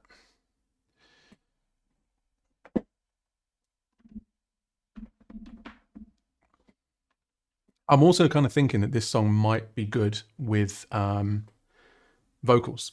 And for anyone that doesn't know, there's actually a Chimp spanner track that's pretty much finished that Dan Tompkins from Tesseract is going to be doing vocals on, and it's very screamy and very aggy. It sounds very cool. But since I did the Ruins stuff with him, and also since I've done some work with the company that I work for, done some vocal tracks, it has massively opened me up to the idea of doing stuff with vocals in it. And it does let you do things like you just have a section where it's just a riff. Like you don't have to be doing something like techie or, or impressive all the time. Oh, well, Green, I thought that somehow this stream had recognized that I said Ruins and then it spammed Ruins, but it was you. Thank you. You're practically my mod, Queen. I need to just give you mod powers.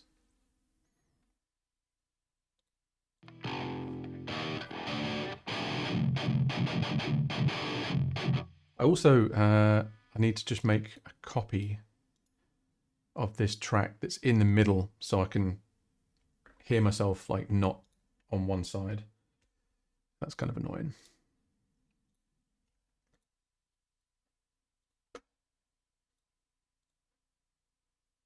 It's feeling good so far though. Even the riff that I didn't like, I think might actually work. Deftones riff. So I'm having to go through and do this because at the moment there isn't a way to duplicate just the track. It does everything with some Chimp with Dan. Yeah, I'll show you guys the track a little later when I've when I've got sick of this song. I'll show you the other track. I don't have it with vocals yet, but he's been doing the vocal tracking for that over on his stream. So if you check out Dan's Twitch, you'll probably be able to find that on the VODs somewhere. So what is this? This is the, let's call it permutation riff.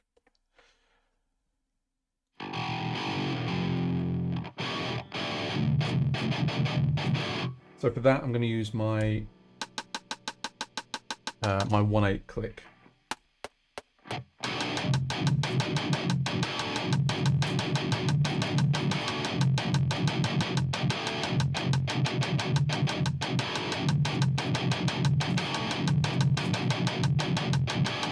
I don't think that's right. So it's and then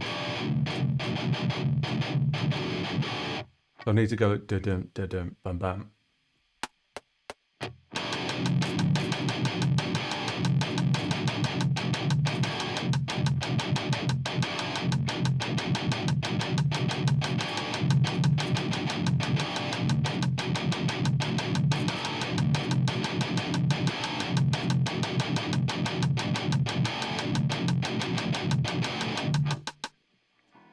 I've been diving back into some Zeta. Chemical Zone is one of my faves in this genre. Yeah, Chemical Zone's a sick song. I'm trying to remember what the deal was with that. I think so. Katie wrote a big part of the songs on that album, and most of the songs, in fact. And then with that song, I think we weren't going to use it or something. And then that end section just sort of came out of nowhere and suddenly was like, yeah, it's one of my favorite tracks on the album as well.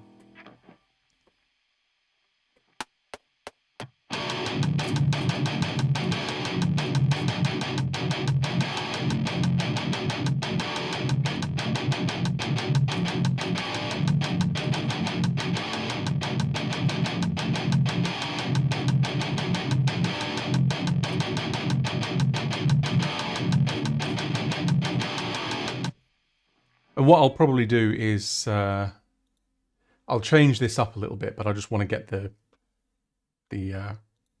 rhythm down. I was vibing Chemicals on my way to a photo job yesterday.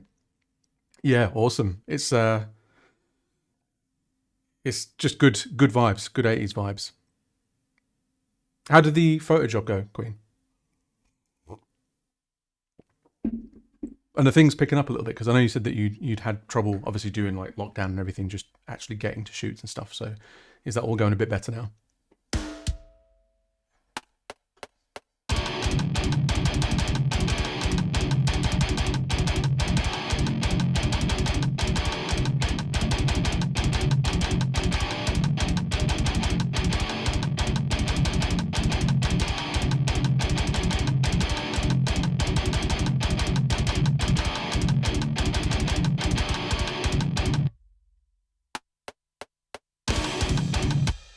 Whoops.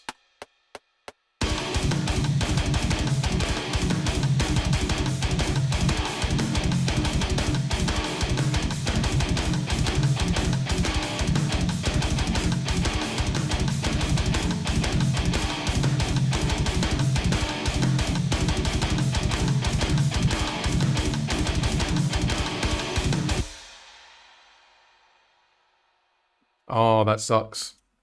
But I guess it's all just kind of like, it's just adding work to your catalog, like your portfolio and stuff. So maybe it's one of those things you have to just kind of take the take the shit jobs to build the body of work. Maybe I don't know. I mean, God knows I've done a few that in hindsight, or now, I would never do. But at the time, it's like, yeah, needs must, you know.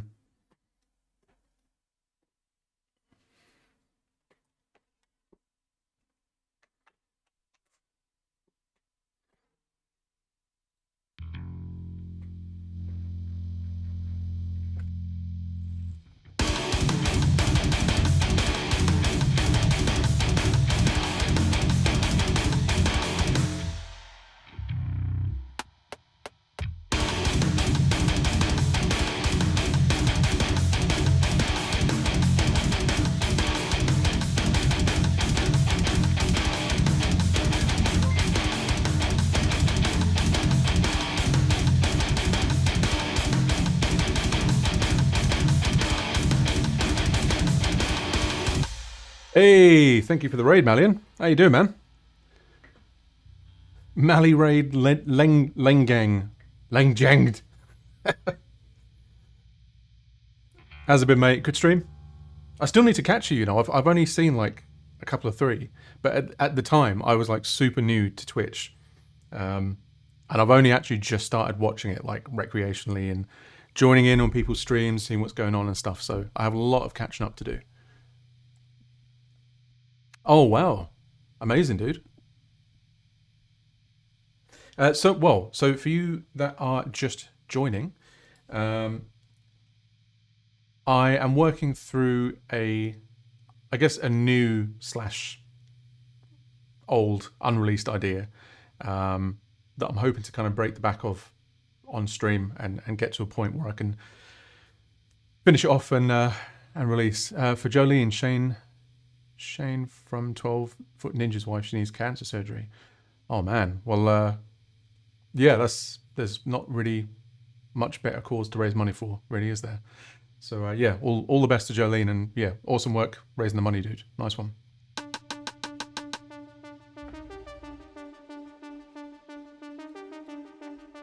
So what I'll do is I'll play where I've got up to now for anyone that's in here now that wasn't over the last kind of couple of hours. Still very, very bare bones.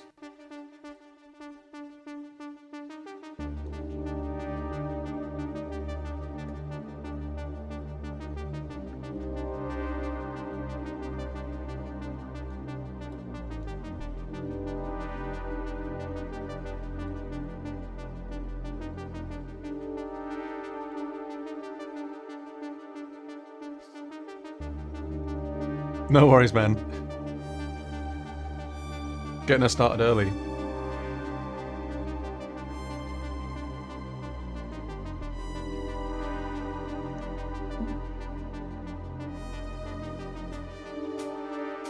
This transition is still like rough as houses.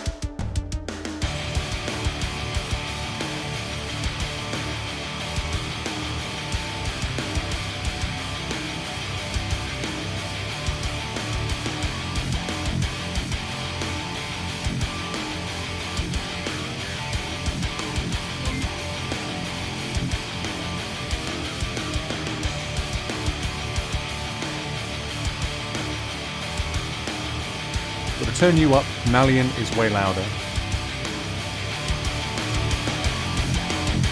Any better?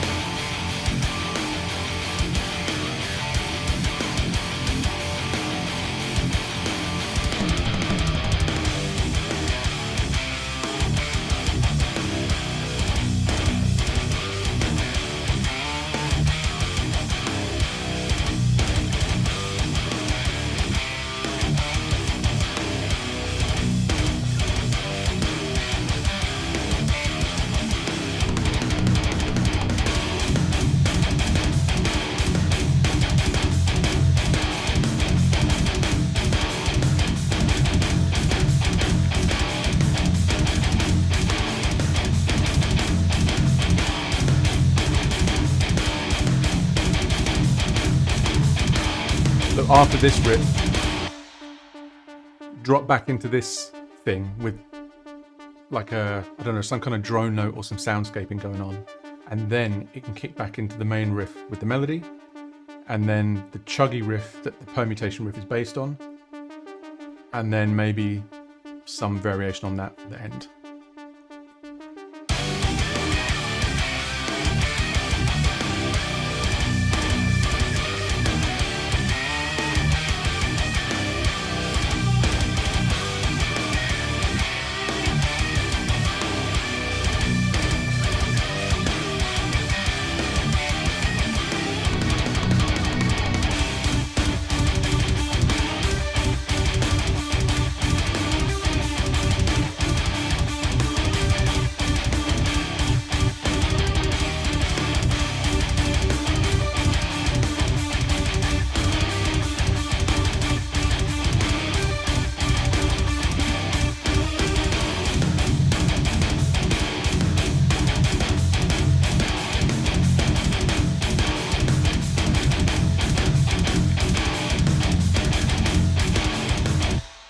Ooh, yeah, I think that's actually sounding pretty good. Yeah, this is kind of what I was talking about when it comes to these block things. Like while the song is playing, you can kind of just grab a section of that and be like, yeah, you know, I think it could maybe use a bit of the intro there and then go into this riff and blah, blah, blah. Really cool system. So the things at the minute that I want to work on, coming out of this riff,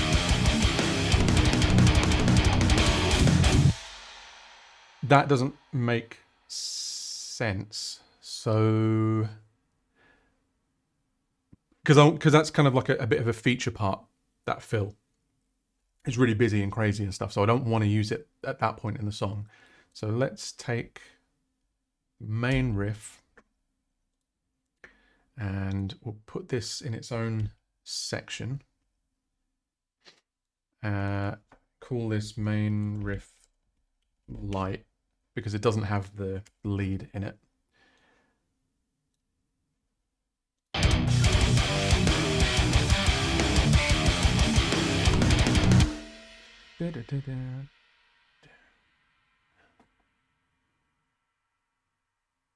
Let's see.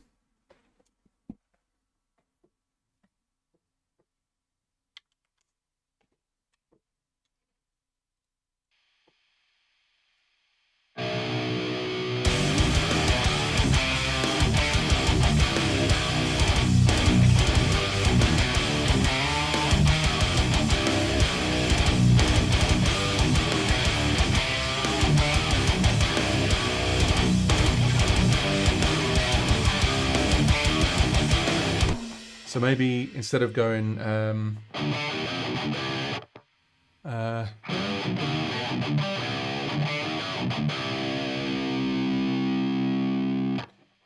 let's see.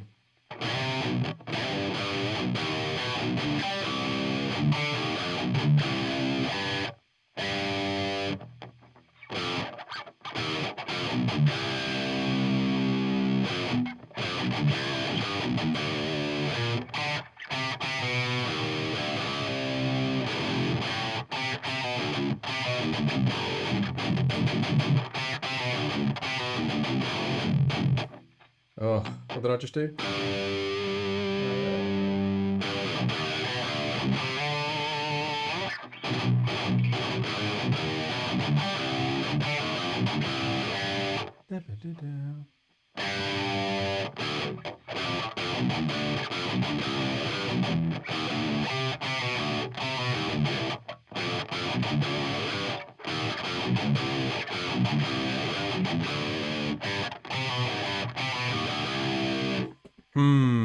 See.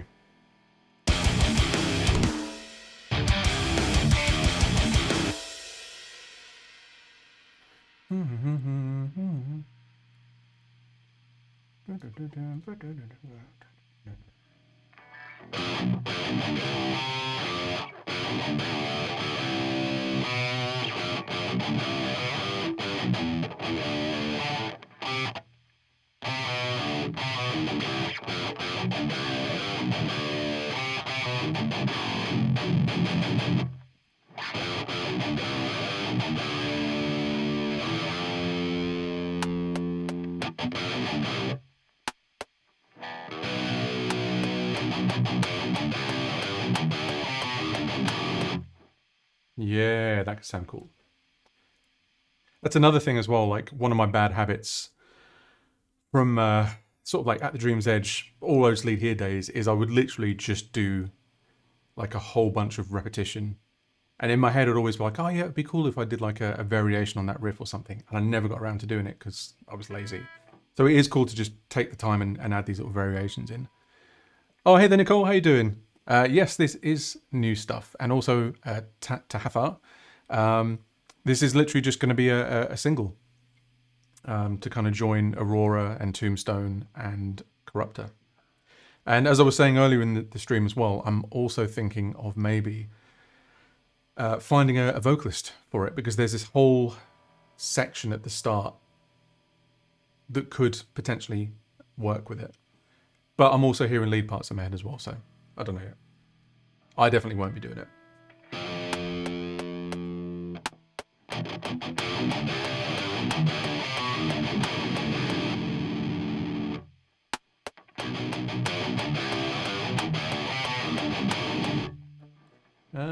Let's see.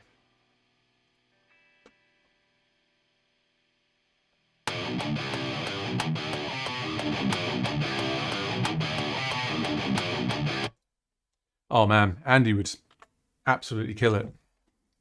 It's an angry song. I'm not saying Andy's an angry guy, but he does angry vocals very well.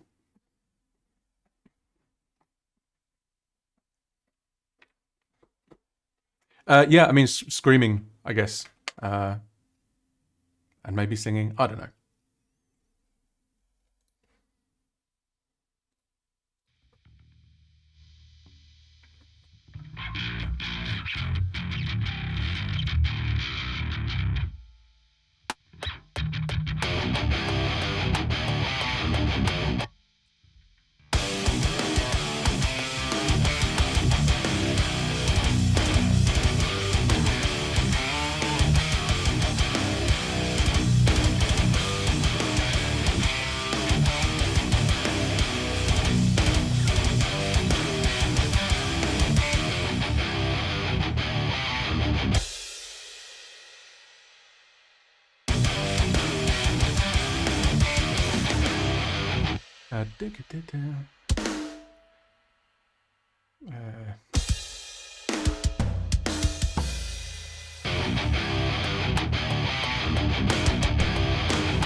I've also got to think though. So the beat after that starts on.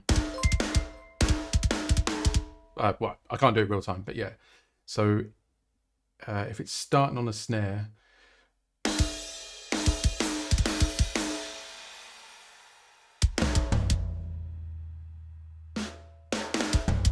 Maybe just something simple.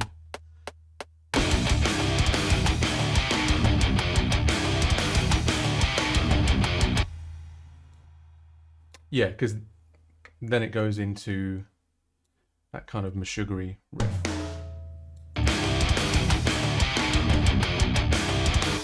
I've got this thing going on at the minute where I moved my keyboard literally just like a couple of inches down, and I think because it's under my desk and under my keyboard, it's losing connection with the receiver, so I might have to move it back. It kind of sucks because where it is now, you can see the keyboard without me having to switch to a separate camera. Kind of sucks, but there you go. So let's see how that transitions if I change that from main riff to main riff light.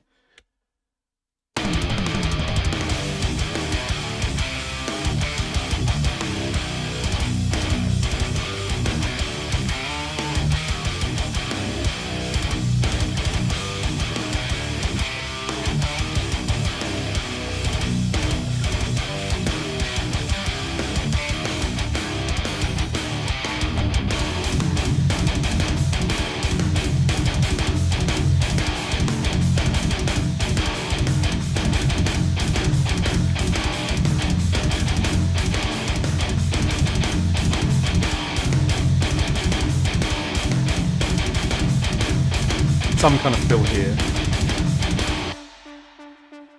Although maybe that works. Like dum dum dum dum dum bram.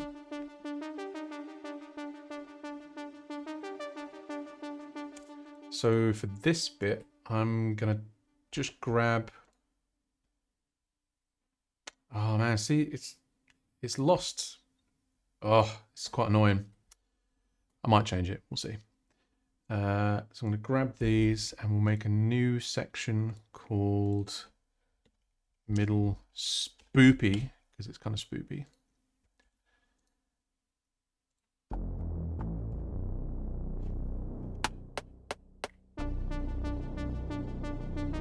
And then I have it kind of like pitch bend, like ominously.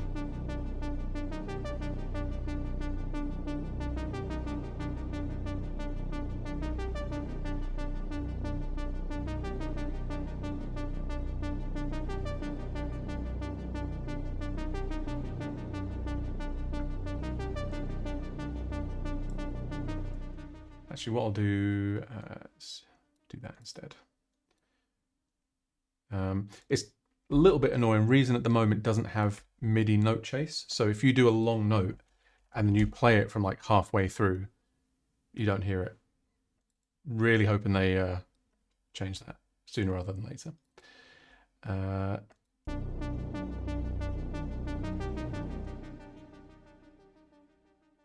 So we want that to go up to like just a...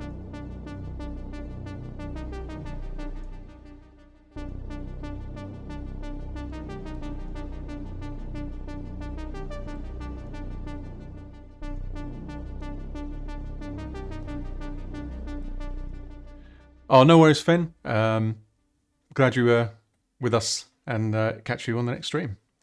Reason is your door. Yes, it is. I mean, one of the things that I do really like about it, and I've talked about it before on stream, is the way that automation in this works. Oh, I could change the clip color. I did not know that. So what happens in a lot of programs is where I've automated that pitch bend, say I go up like 2 semitones and leave it, it would then hang after that, and I'd have to go in and then draw another bit in and say, no, I want it to be on 0.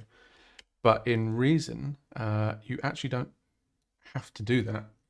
Automation only happens where the clips are. So you can go absolutely wild with it and just kind of do that. You can stretch it, reverse it, do whatever. And when there's no automation, it returns to whatever this line is at, which is, it's a super, super simple feature. And I've been requesting it on like the Steinberg forums and stuff for years. But yeah, it's, if you do a lot of automation and stuff, it really makes life a lot easier. Because in Cubase, if you change like 10 things on a patch, you then have to reset those 10 things back to their starting value, which is kind of annoying. Never heard of it, but that's just me. No, to be honest, a lot of people haven't, or they stopped at version 5, which by pure coincidence was the last cracked version. But at that point, it didn't have audio recording, it didn't do VSTs or anything, and now obviously it does. So it's well worth checking out if you're kind of curious, if you want either a second DAW to work in, or you can actually take the rack element of it, and you can use it in your existing program. So you can use it in Live or Logic or Cubase or whatever. You do obviously miss out on a few things, like you don't have that really tight sequencer integration between things. And it's a bit harder to get instruments talking to each other with CV and routing and stuff, but otherwise it's still cool.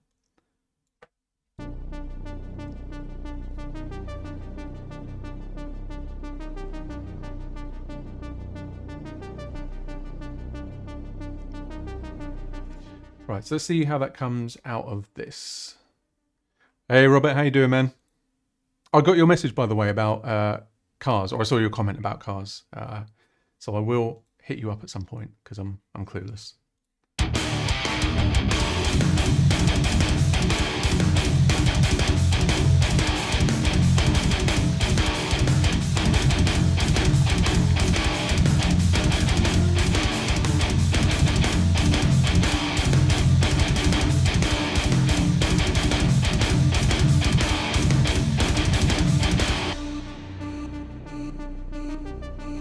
Yeah, that's cool. So in this section, I'm using this kind of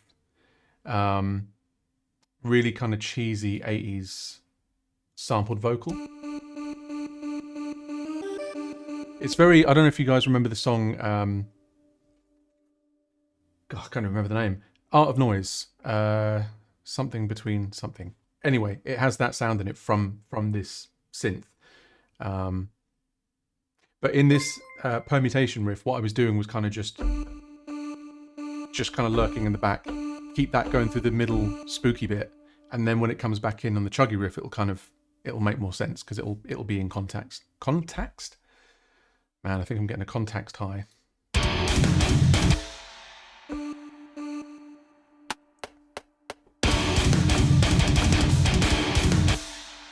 And want to make those all the same length.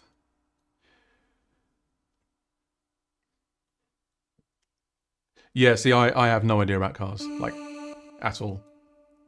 I've been driving this old Honda CR-V from like 1999. It's got like 185,000 miles on the clock. Bits are just falling off it and everything. Like, it's been a really good car, but it's starting to feel unsafe.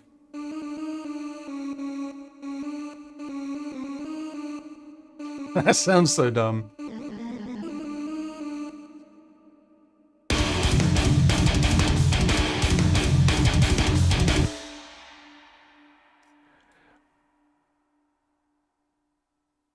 Yeah, I mean, I do like CRVs, but new CRVs, like, yeah, I don't have new CRV money, so we'll see. So right, what I need to do here, because that's getting a bit lost under that riff. So I'm actually gonna, you can do something like this in live. It's got a plugin called Utility, and it does a few things in one. It does like stereo imaging, phase inversion, and gain boosting. And what I like to do is I very rarely, if ever, automate my master faders now. I'll put a gain plugin on the very end of like the insert chain, and I automate that instead. And the reason for that is if I want to make a quick adjustment to the mix, you know, pull a level down or something, that's then going to get overridden by any automation that happens later on. So this way I can set the mix however I want it. I can, you know, mess about with it and stuff, but I'll keep my relative automation there. So with that, I'm just going to give it a little cheeky boost.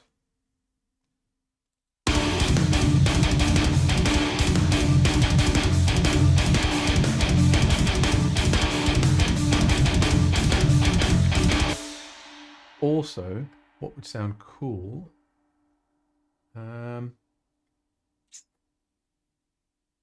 Well, I can automate the pan because it doesn't do anything at any other point. I want it to ping pong left and right. So let's do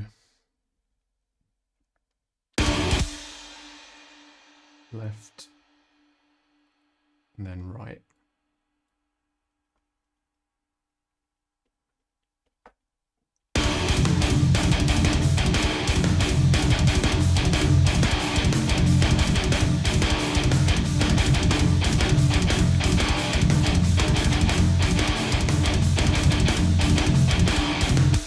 The weirdest thing, I'm losing like a ton of volume on the left side. Let's see. Can't even get to it. Let's see.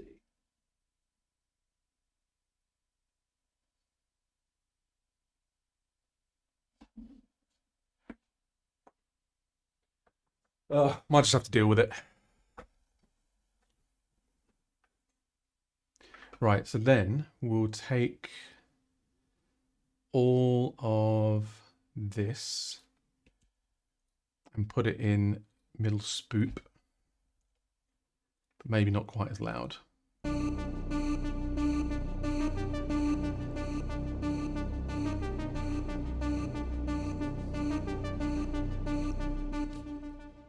And then just drag that out.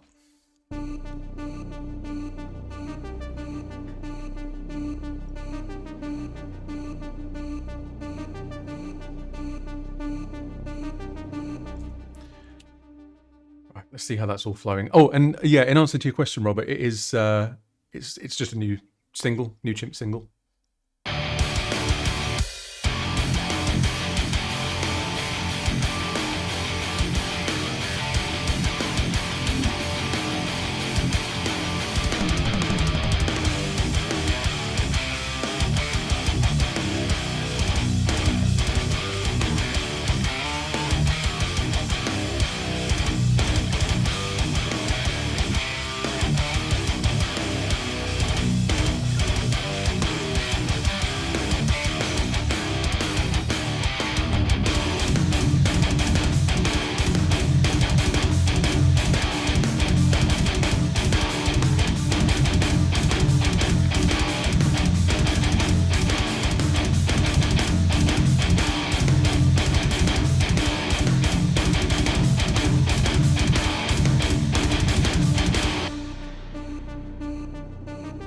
Still needs work. It needs something else on that heavy riff.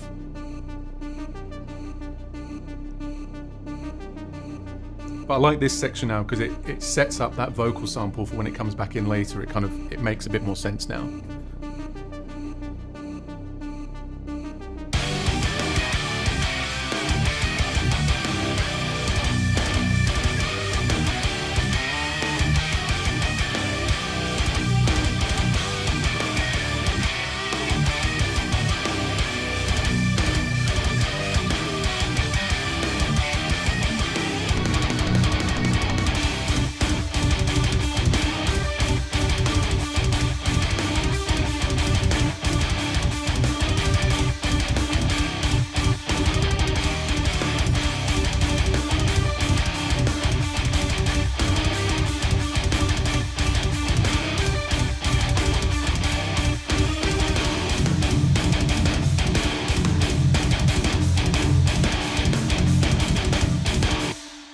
Maybe I can do something with this riff where instead of doing the threes on the snare, it could just be like a straight or fives or something. I don't know. I need some of this higher in the riff too, higher in the quiet part. Yeah, so there's a layer of clean guitar that I need to put in, and I'll actually do that in a second. And there's also something that needs to go in that weird riff bit.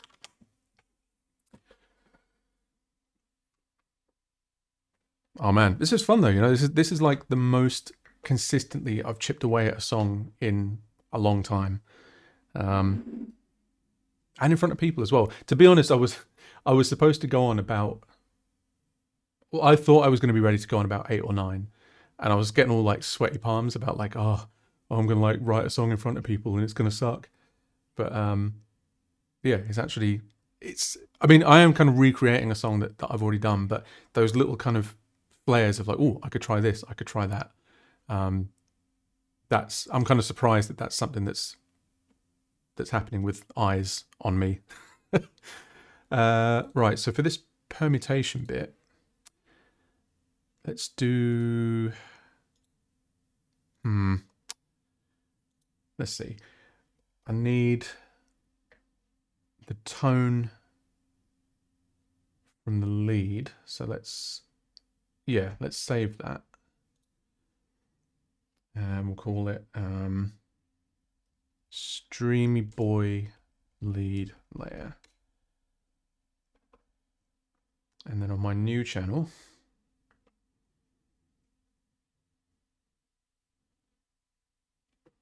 oh, no worries, mate. It's been really good to have you in here, and we'll have to catch up sometime and nerd out about 3D stuff because yeah, it's still a secret hobby. Well, not even a secret hobby of mine. I'd love it to be a hobby, but yeah, I'm sure we got loads to talk about. Have a good night, mate.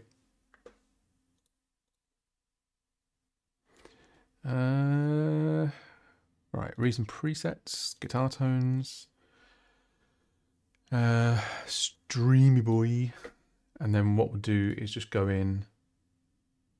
Wait, that's just that's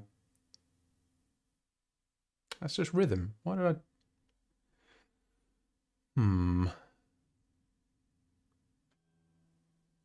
Oh no, it is right.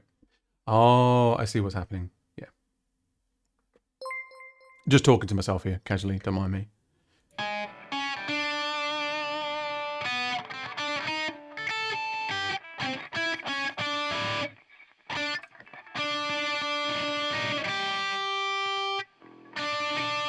Oh, it's got to be an easy way to play that.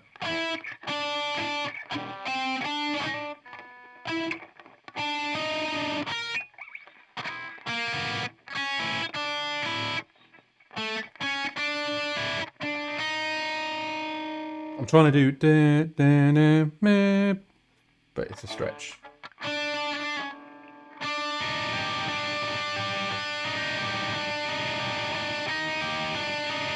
Am I being dumb? Is there just an easier way to play that? Oh, no worries. Thanks for sticking around. And yeah, definitely catch you in the next one. Also, Tava, be sure to join the Discord if you haven't already, because I do announcements in there about what's coming up on next streams. And you can also request things, you know, that you might want to see in future streams and everything. Nice one. There you go.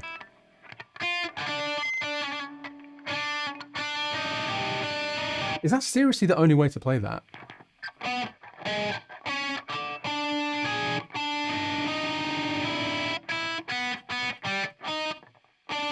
Yeah, apparently so.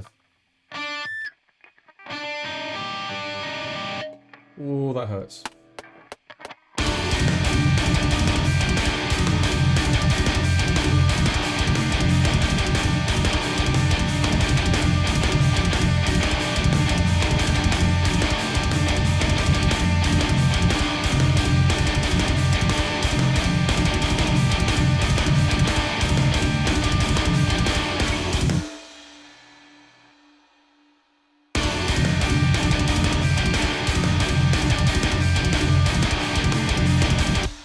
Maybe some kind of just like droney layer that kind of...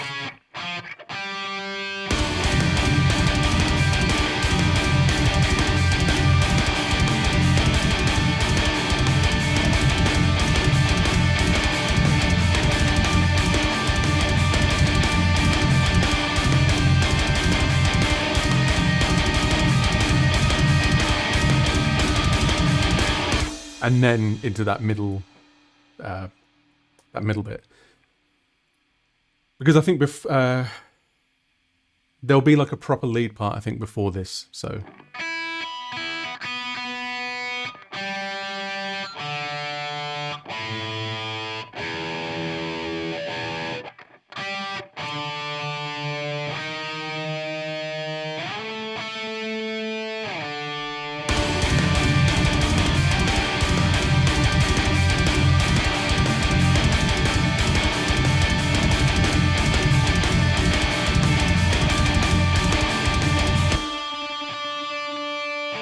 Why is that so out of tune?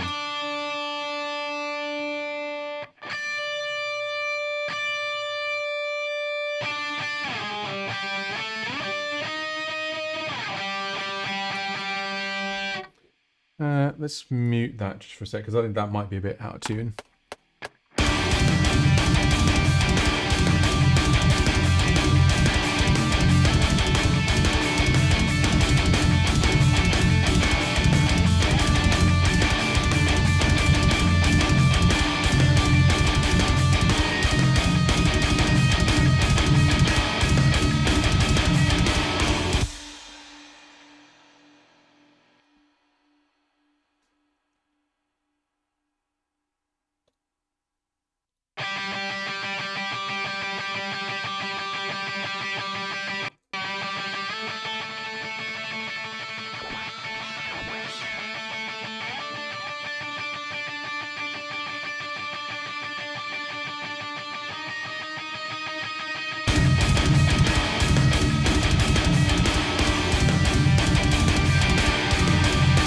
Ooh, and then that dissonant layer could fade in. That would sound cool. So again, we'll just add gain plugin. Chuck it at the end. And then, yeah, just kind of have that sort of swell up over the course of that section.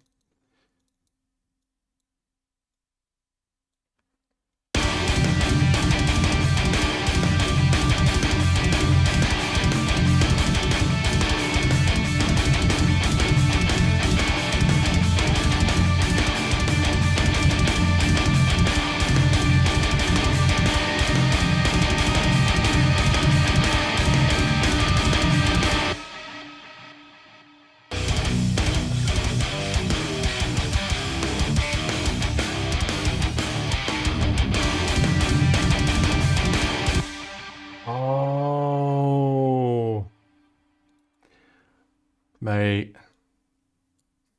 That's why it was sounding weird on one channel just for that section, was because the double tracking was on middle and left, not left and right. Dummy.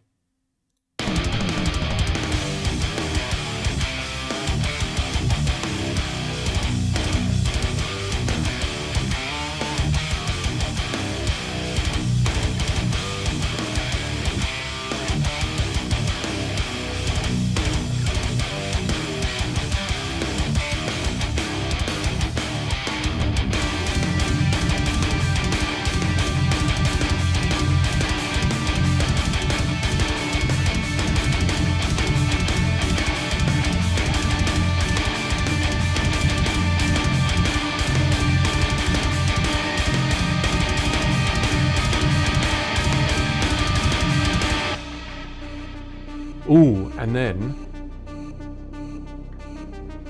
what would sound really cool is if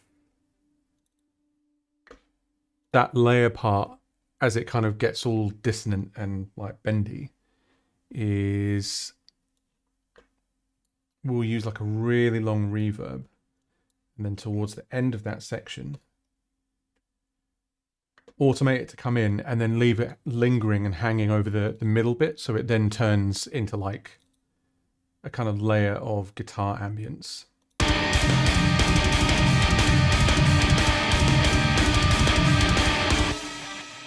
So then I need to, let's see, copy that, go into middle spoop, paste it in, and then use that value for the whole of that section. So now, Mark David Avocado, what I miss?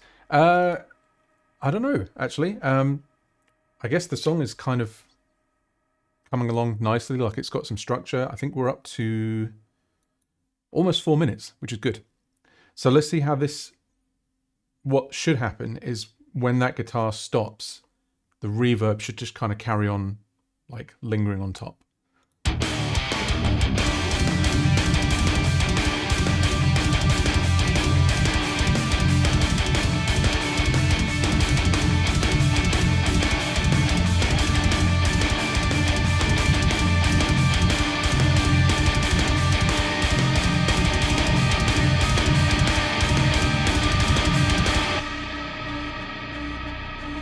Ooh.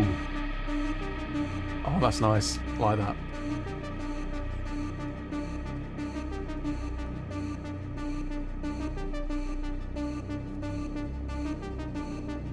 It could maybe even last longer, like the reverb tail.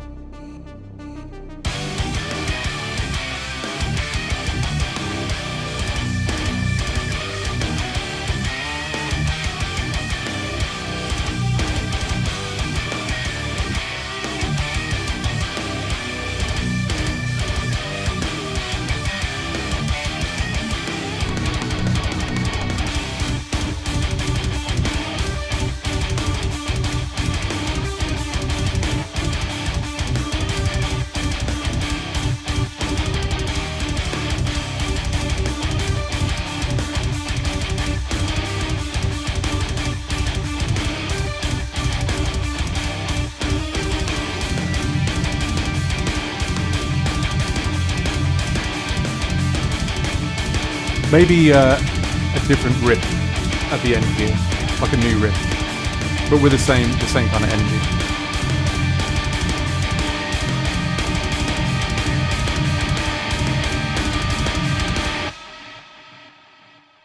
Yeah, I mean, I could be lazy and end it that way, but at the very least, I need to do like a new pattern based on that bit. It's just a case of working out what would be related or sympathetic to these different bits. In this section, so this is really supposed to be like, well, say chorus E. There needs to be like a layer of synths or something in here. I also need to do the clean guitars still, but I can do that in a sec. Just sort my tracks out and stuff. lemon. What is this? Oh yeah, that's the dissonant guitar layer. That's dissonant gain. Middle build melody, I guess. And then middle build reverb automation. So move that up with the guitars.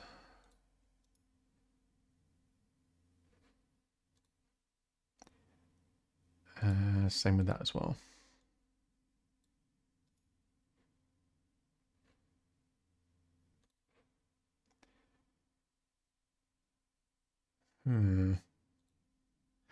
Oh yeah, voices gain.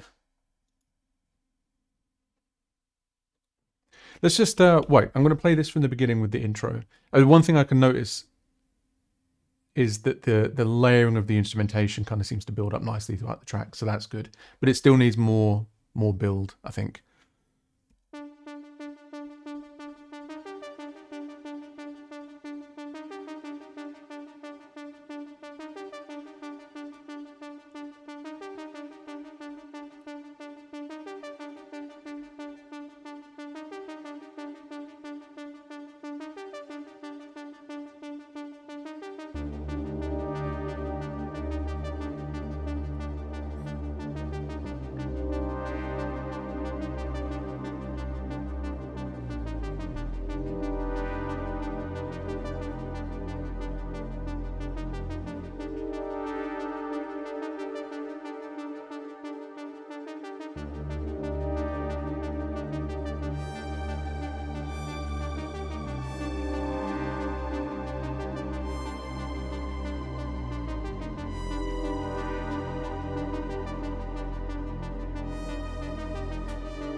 Ooh.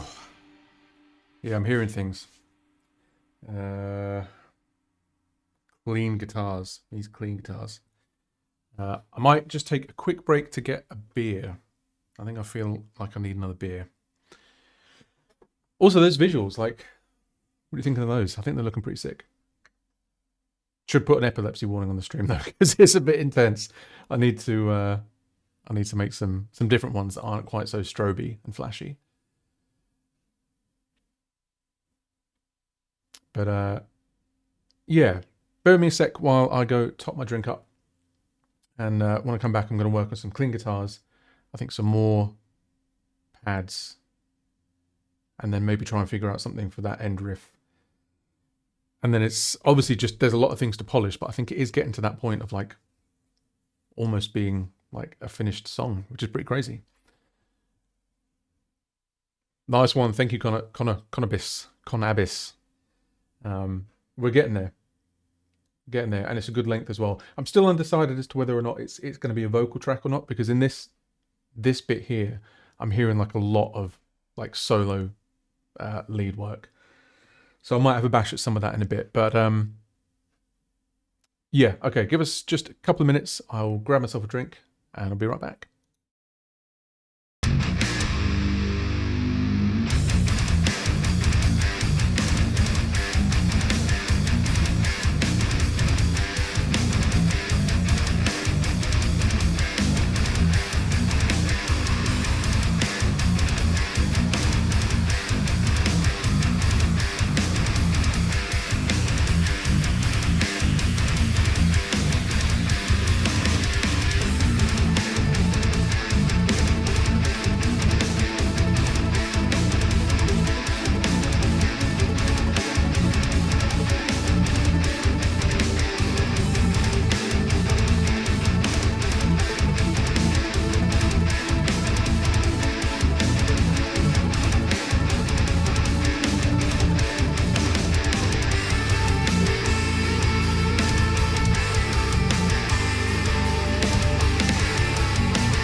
Yo, yo.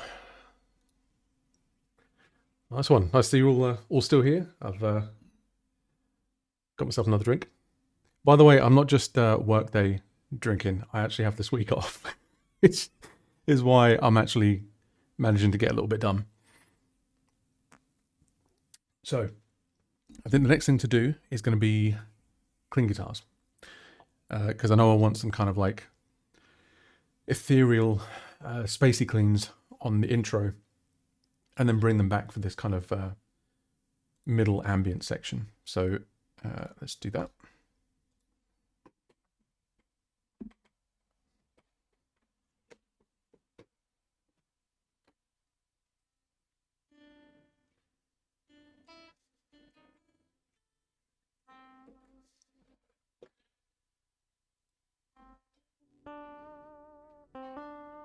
So for this, I think I'm just going to use like, got myself all lost. Don't know where my channel is. Where's my channel gone?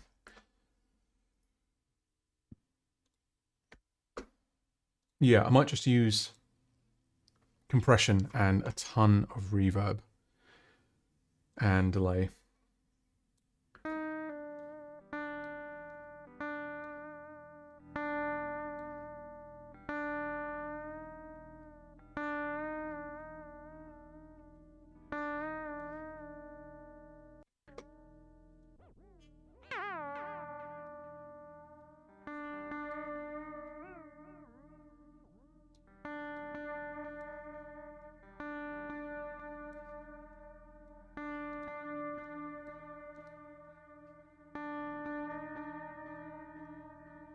Visuals were hypnotizing. Yeah, they look really, really cool. Like I was saying earlier in the stream, I'm going to work on a bunch of different scenes, and then try and figure out a way to switch between them. What would be really cool, and I'm sure there must be a way to do this, is to have like chat controlled scene switching, maybe. So you know, people watching can switch to their own visualizer. That would be kind of cool.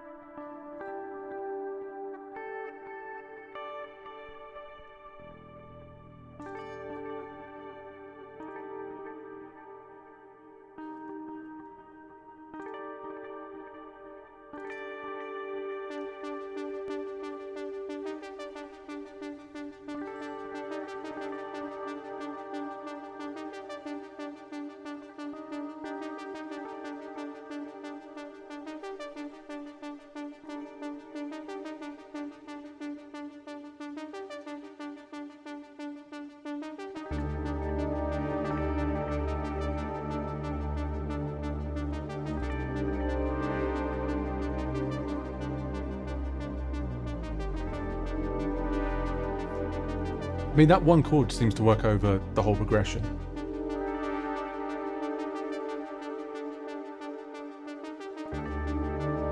Maybe have it happen every, like,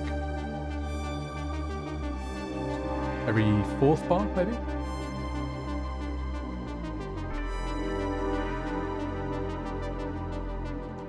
Yeah, that sounds cool. I like that.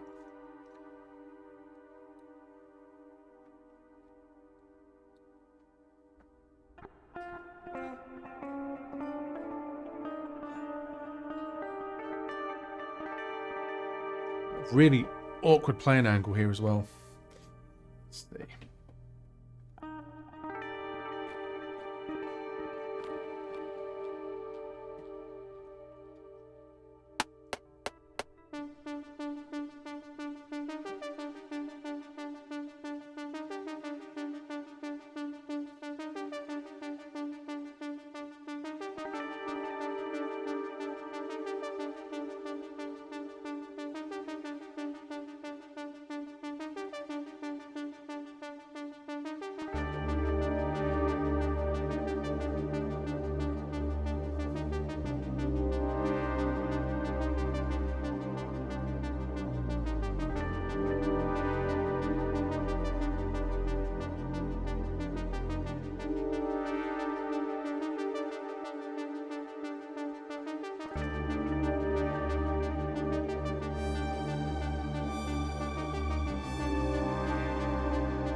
So, I don't know if it needs that first one. Or maybe, I don't know, let's see. And it could be like more spacious as well. So let's do longer reverb. more delay. Maybe like a really deep chorus.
I mean, it sounds cool, but it's still really sparse.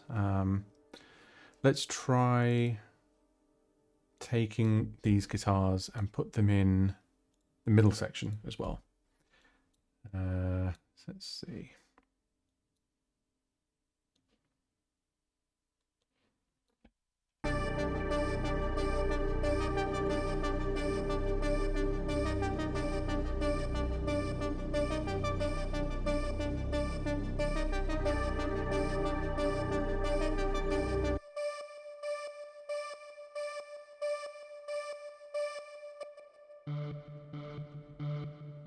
Ah, I thought that was in the wrong octave.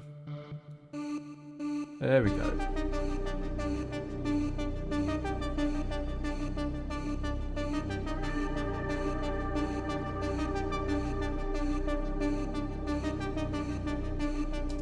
There's also, let's see.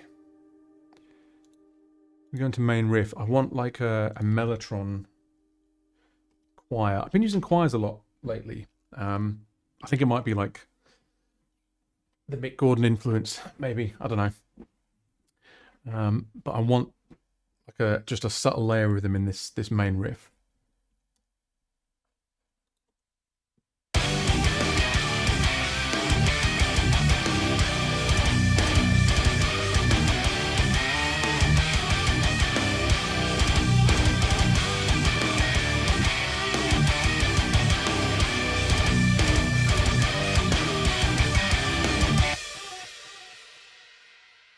Let's see. I definitely have a mellotron. Mellotron, if you guys aren't familiar with it, it was kind of like a really early, not sampler, more like a rompler. And when you pressed a key, it actually engaged like a cassette tape loop of like strings and choirs and all of that stuff. And it's just got a really cool, like degraded kind of sound to it. I wasn't actually there, by the way. I'm not that old. I just know of them. Opeth used them a lot. Yeah, prog rock thing.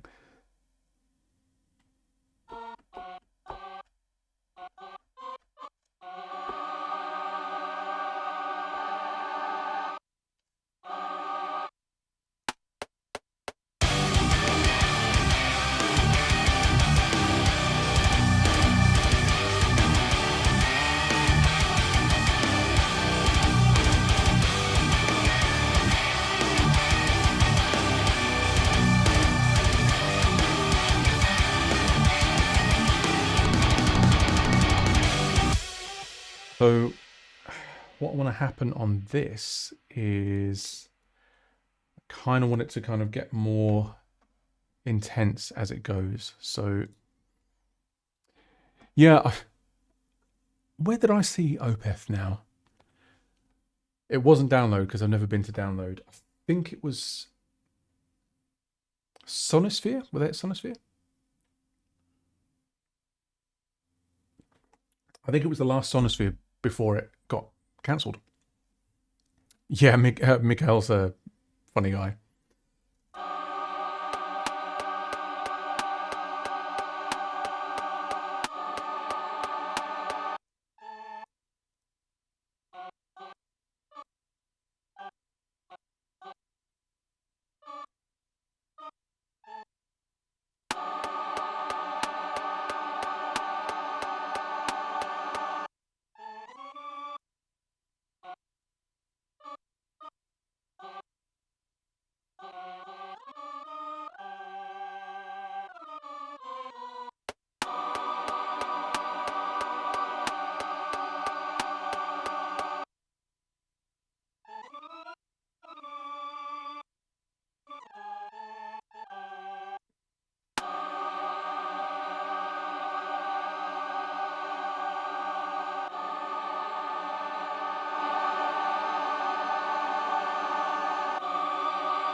Hmm.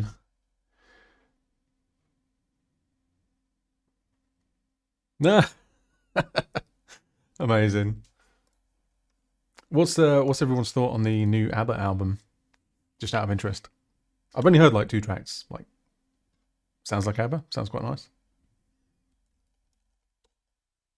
Strange thing to release though at this particular time. Like, you know how sometimes it feels like, oh yeah, this is the album that people needed right now. It's like, I don't know.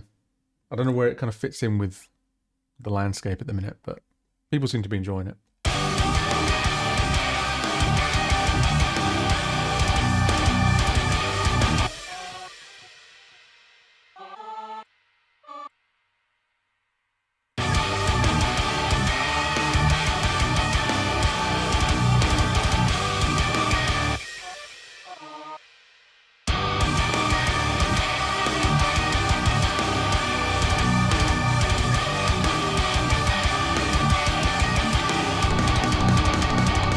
So because that choir, it's based on the tape samples of the original unit, and it only goes so high, and it's also not kind of bringing the evilness that I wanted. So I'm going to layer in some more choir, and what we'll do is just as it gets near to the end of that bit, we'll just do like a really sharp fade and then a cut to 0, and that should sound pretty cool.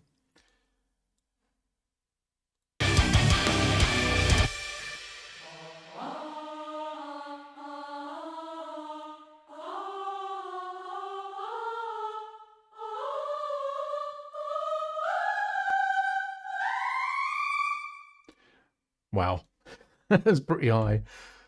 Ramstein wrote an entire new album I'm playing during lockdown. Nice. To be fair, like I'm kind of losing my perception of like when things happened, but I think lockdown was a bit of a catalyst for doing some new music. Because a lot of people just seemed really like robust and ready to adapt to it, and they got really prolific, started putting things out. And I was, for the first year, I was just sat around being sad. I thought, no, I've got to do something like with the time. I'm never going to have this much time, and such a good excuse to not go out. And then yeah, I guess that's how Tombstone City and Aurora and Corruptor happened. And I don't know, I thought that was kind of build to like a bit of a head of steam and maybe do like an EP or even finish an album, but it comes and goes, you know. Right, so on this choir thing, we're just going to automate the volume up from 0. Let's see how that sounds.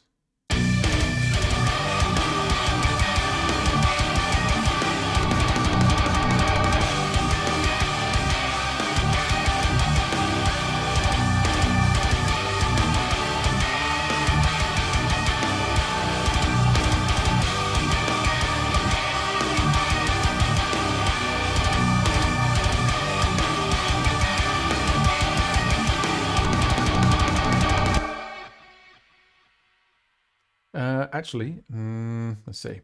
So when that stops, I want it to go down to like an absolute stop.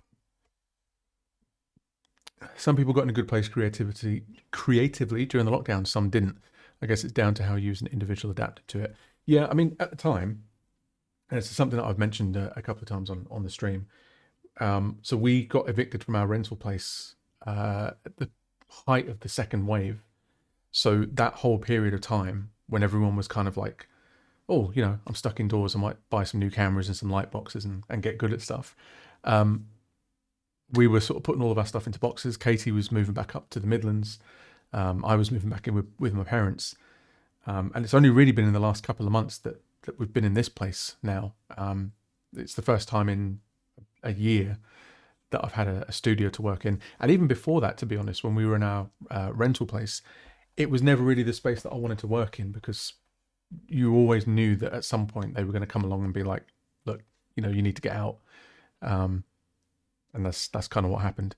So yeah, it's nice to actually be in a space now where I feel like creative and I've got everything more or less set up the way I want it. Let's see. Right, so that should...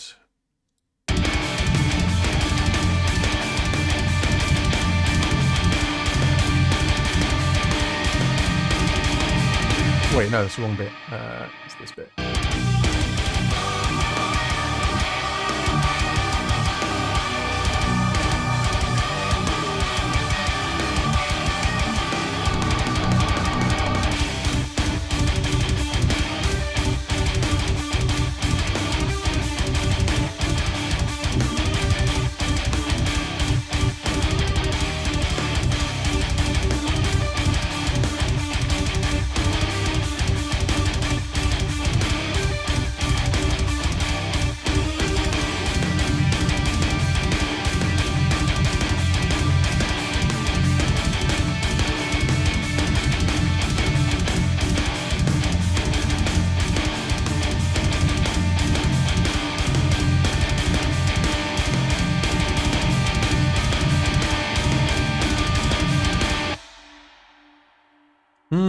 Interesting.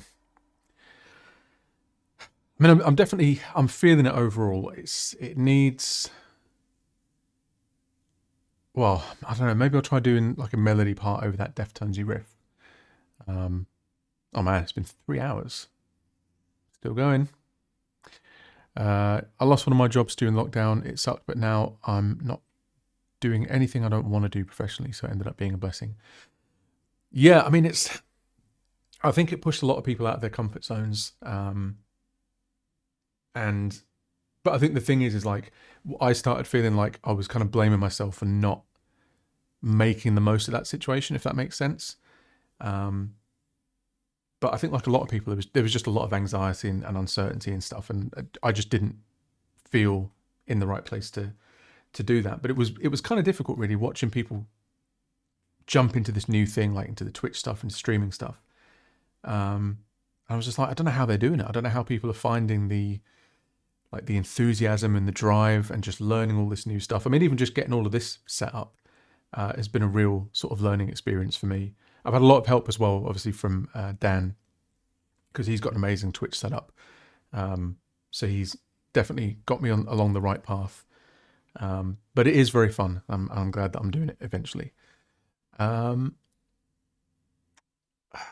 Let's see. Just trying to think what I need to do. Or if maybe... Let me see what comes on guitar. And if a melody part isn't happening, then I might wrap it up. We'll see.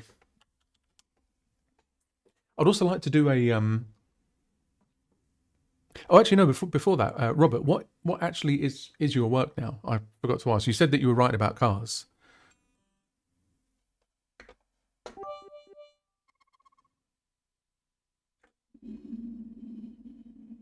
Oh, that's awesome, Nicole. I mean, you certainly seem to have... you seem very natural at it and sort of in your element, so...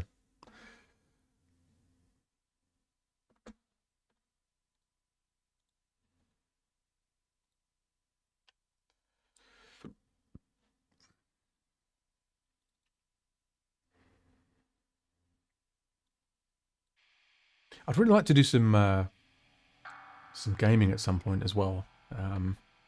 But I'm into kind of weird games. Like, I don't know if they'd be very fun to watch. Like, I'm really into Elite Dangerous Odyssey at the moment. It's just completely owning my life. And it might be cool as well to kind of get it on, get it going with a couple of 3 people. Like Casey's getting a new system delivered sometime this week.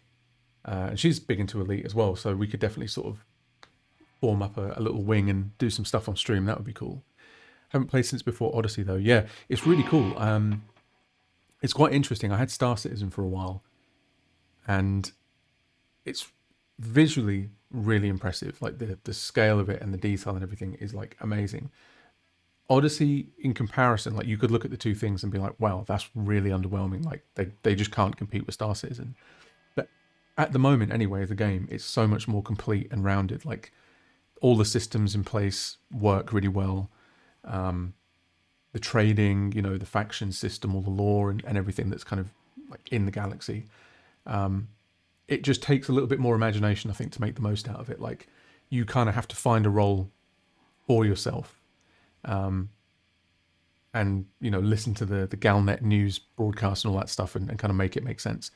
I'm a writer and a journalist. A lot of it includes cars, mostly journalism, but I've done some freelance for a site that does with electric car chargers. That's awesome, man. Really cool.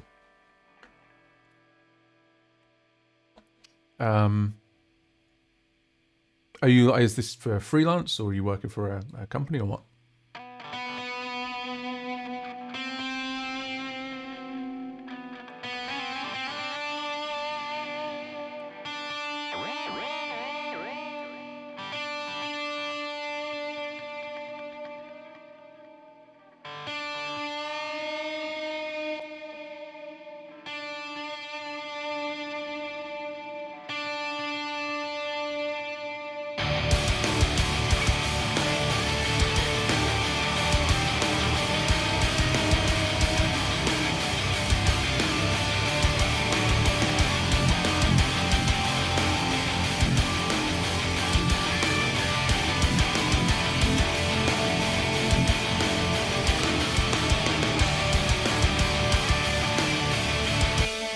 I like that.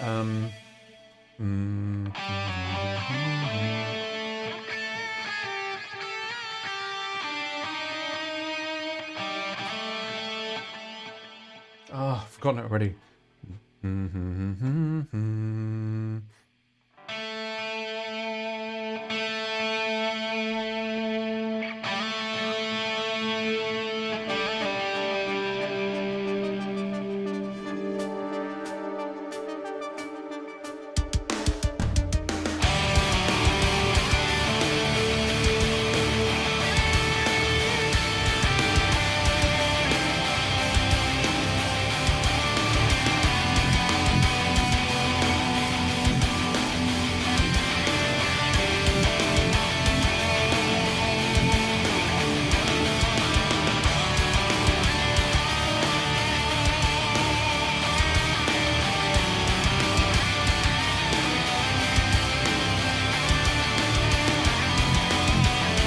See, that kind of works. That if that links in with the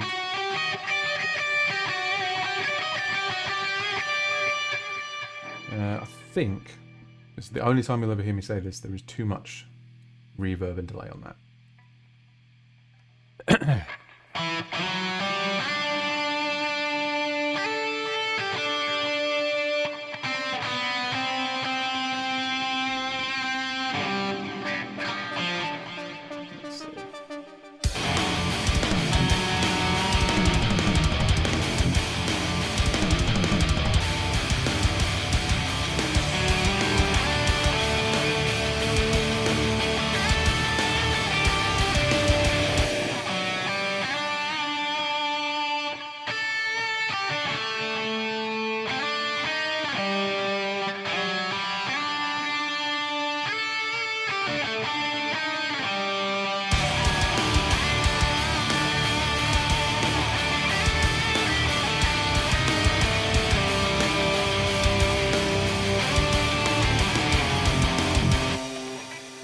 I know I'm happy with the first bit that oh,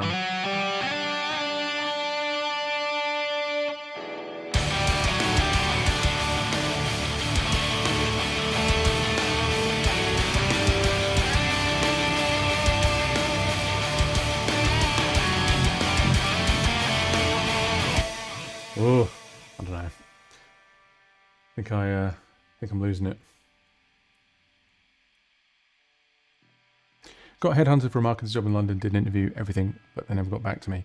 Yeah, I mean, I'm assuming that kind of work is like, it's pretty sought after in the first place. Oh, nice one, Daniel. Thank you for the bits, mate.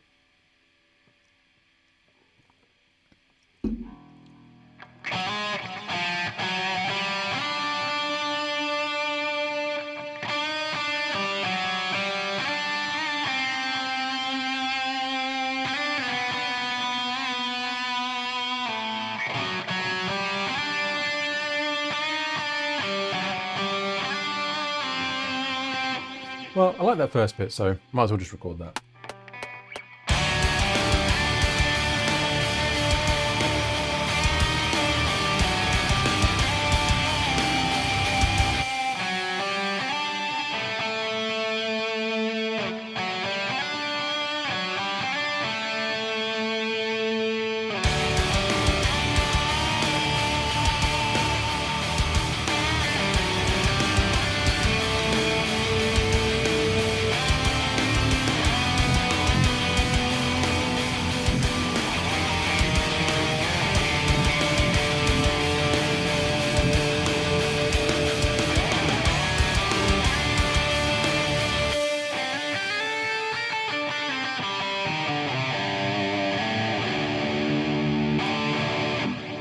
I don't know. Nothing's coming.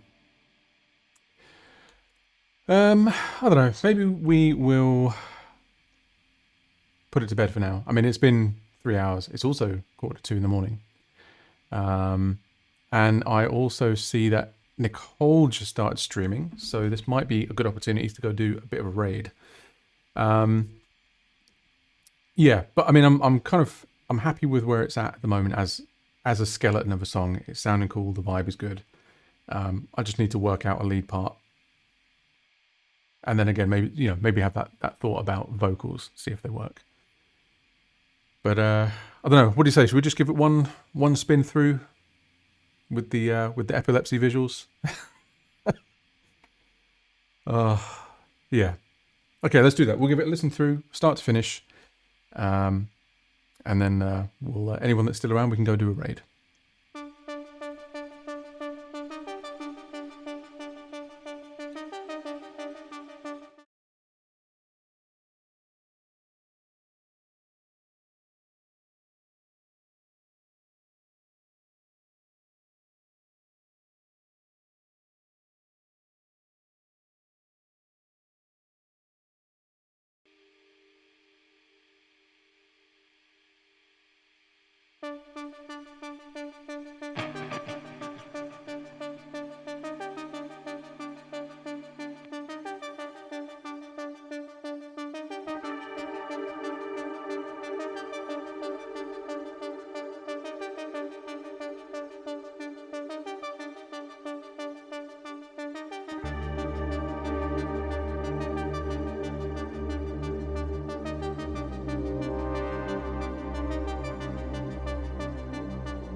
Mm. Yeah, it's definitely almost there. I don't know. I mean, how does that kind of flow into you guys? Does anything feel like it kind of outstays its welcome? Um, I mean, part of me thinks, maybe there's room for like a whole new section, because at the moment it kind of feels like it's just riffs just coming and going, and maybe, I mean, nothing in there lasts for more than either like, I guess 16 or 32 bars. I don't know. But then it doesn't have to. It doesn't have to be like a big proggy arrangement. It just it happens. It comes. It goes. So I think the job for next time, and maybe after stream, like if I carry on working on it, is to try and smash out a solo part, a lead part, work out a proper ending riff rather than just recycling that chuggy thing.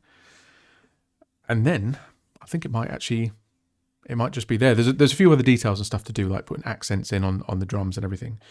But otherwise, I think it's sounding pretty cool. Anyone that's just joined, actually, before I go, I will see if I can just quickly find. Oh, where is it? Actually, no. There's a couple of things to show you. So there was another song that I was working on the last stream. That's also almost finished, and we could take a listen to that, see where that's at the minute. So let me just check. I have definitely saved this. Yes, there we go.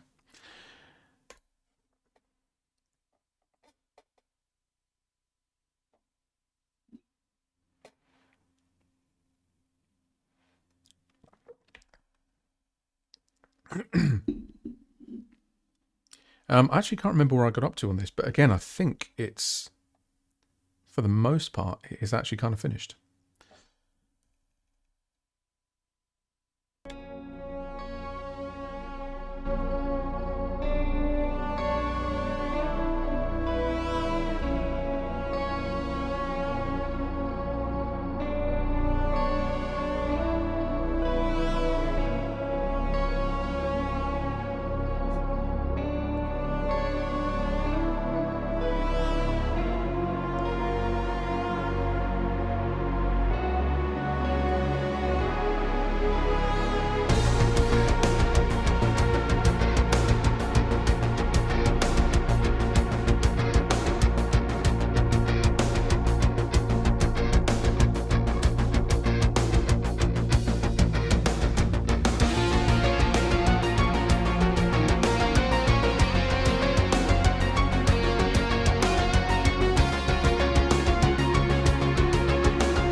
Whoops.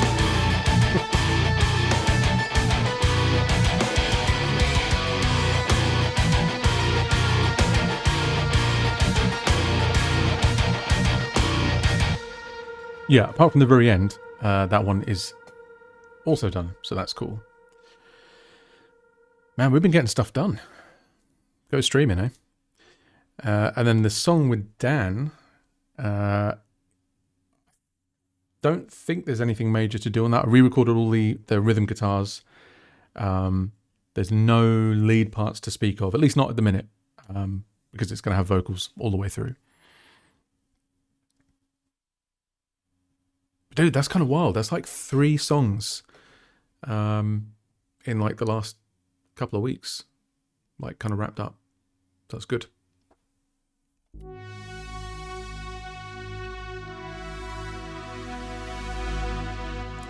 Why is that so quiet?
What we're saying. How's that sounding? Obviously, it's a bit of a different track for me because there's no lead parts to speak of. So a lot of the song is going to be carried by vocals. Oh, thank you, Queen. I mean, there's some scope at the end. What I'm still not sure about is whether or not to kind of just end it on that final thing. Or I also kind of had this idea where it was going to kind of go back to the ambience and maybe just completely switch the track up and just do something that's like more lighter and uplifted and just has lead guitar work. That could be cool.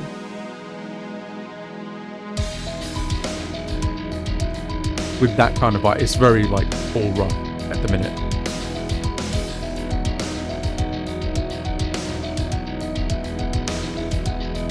Oh, where is that crappy piano coming from? Like, seriously.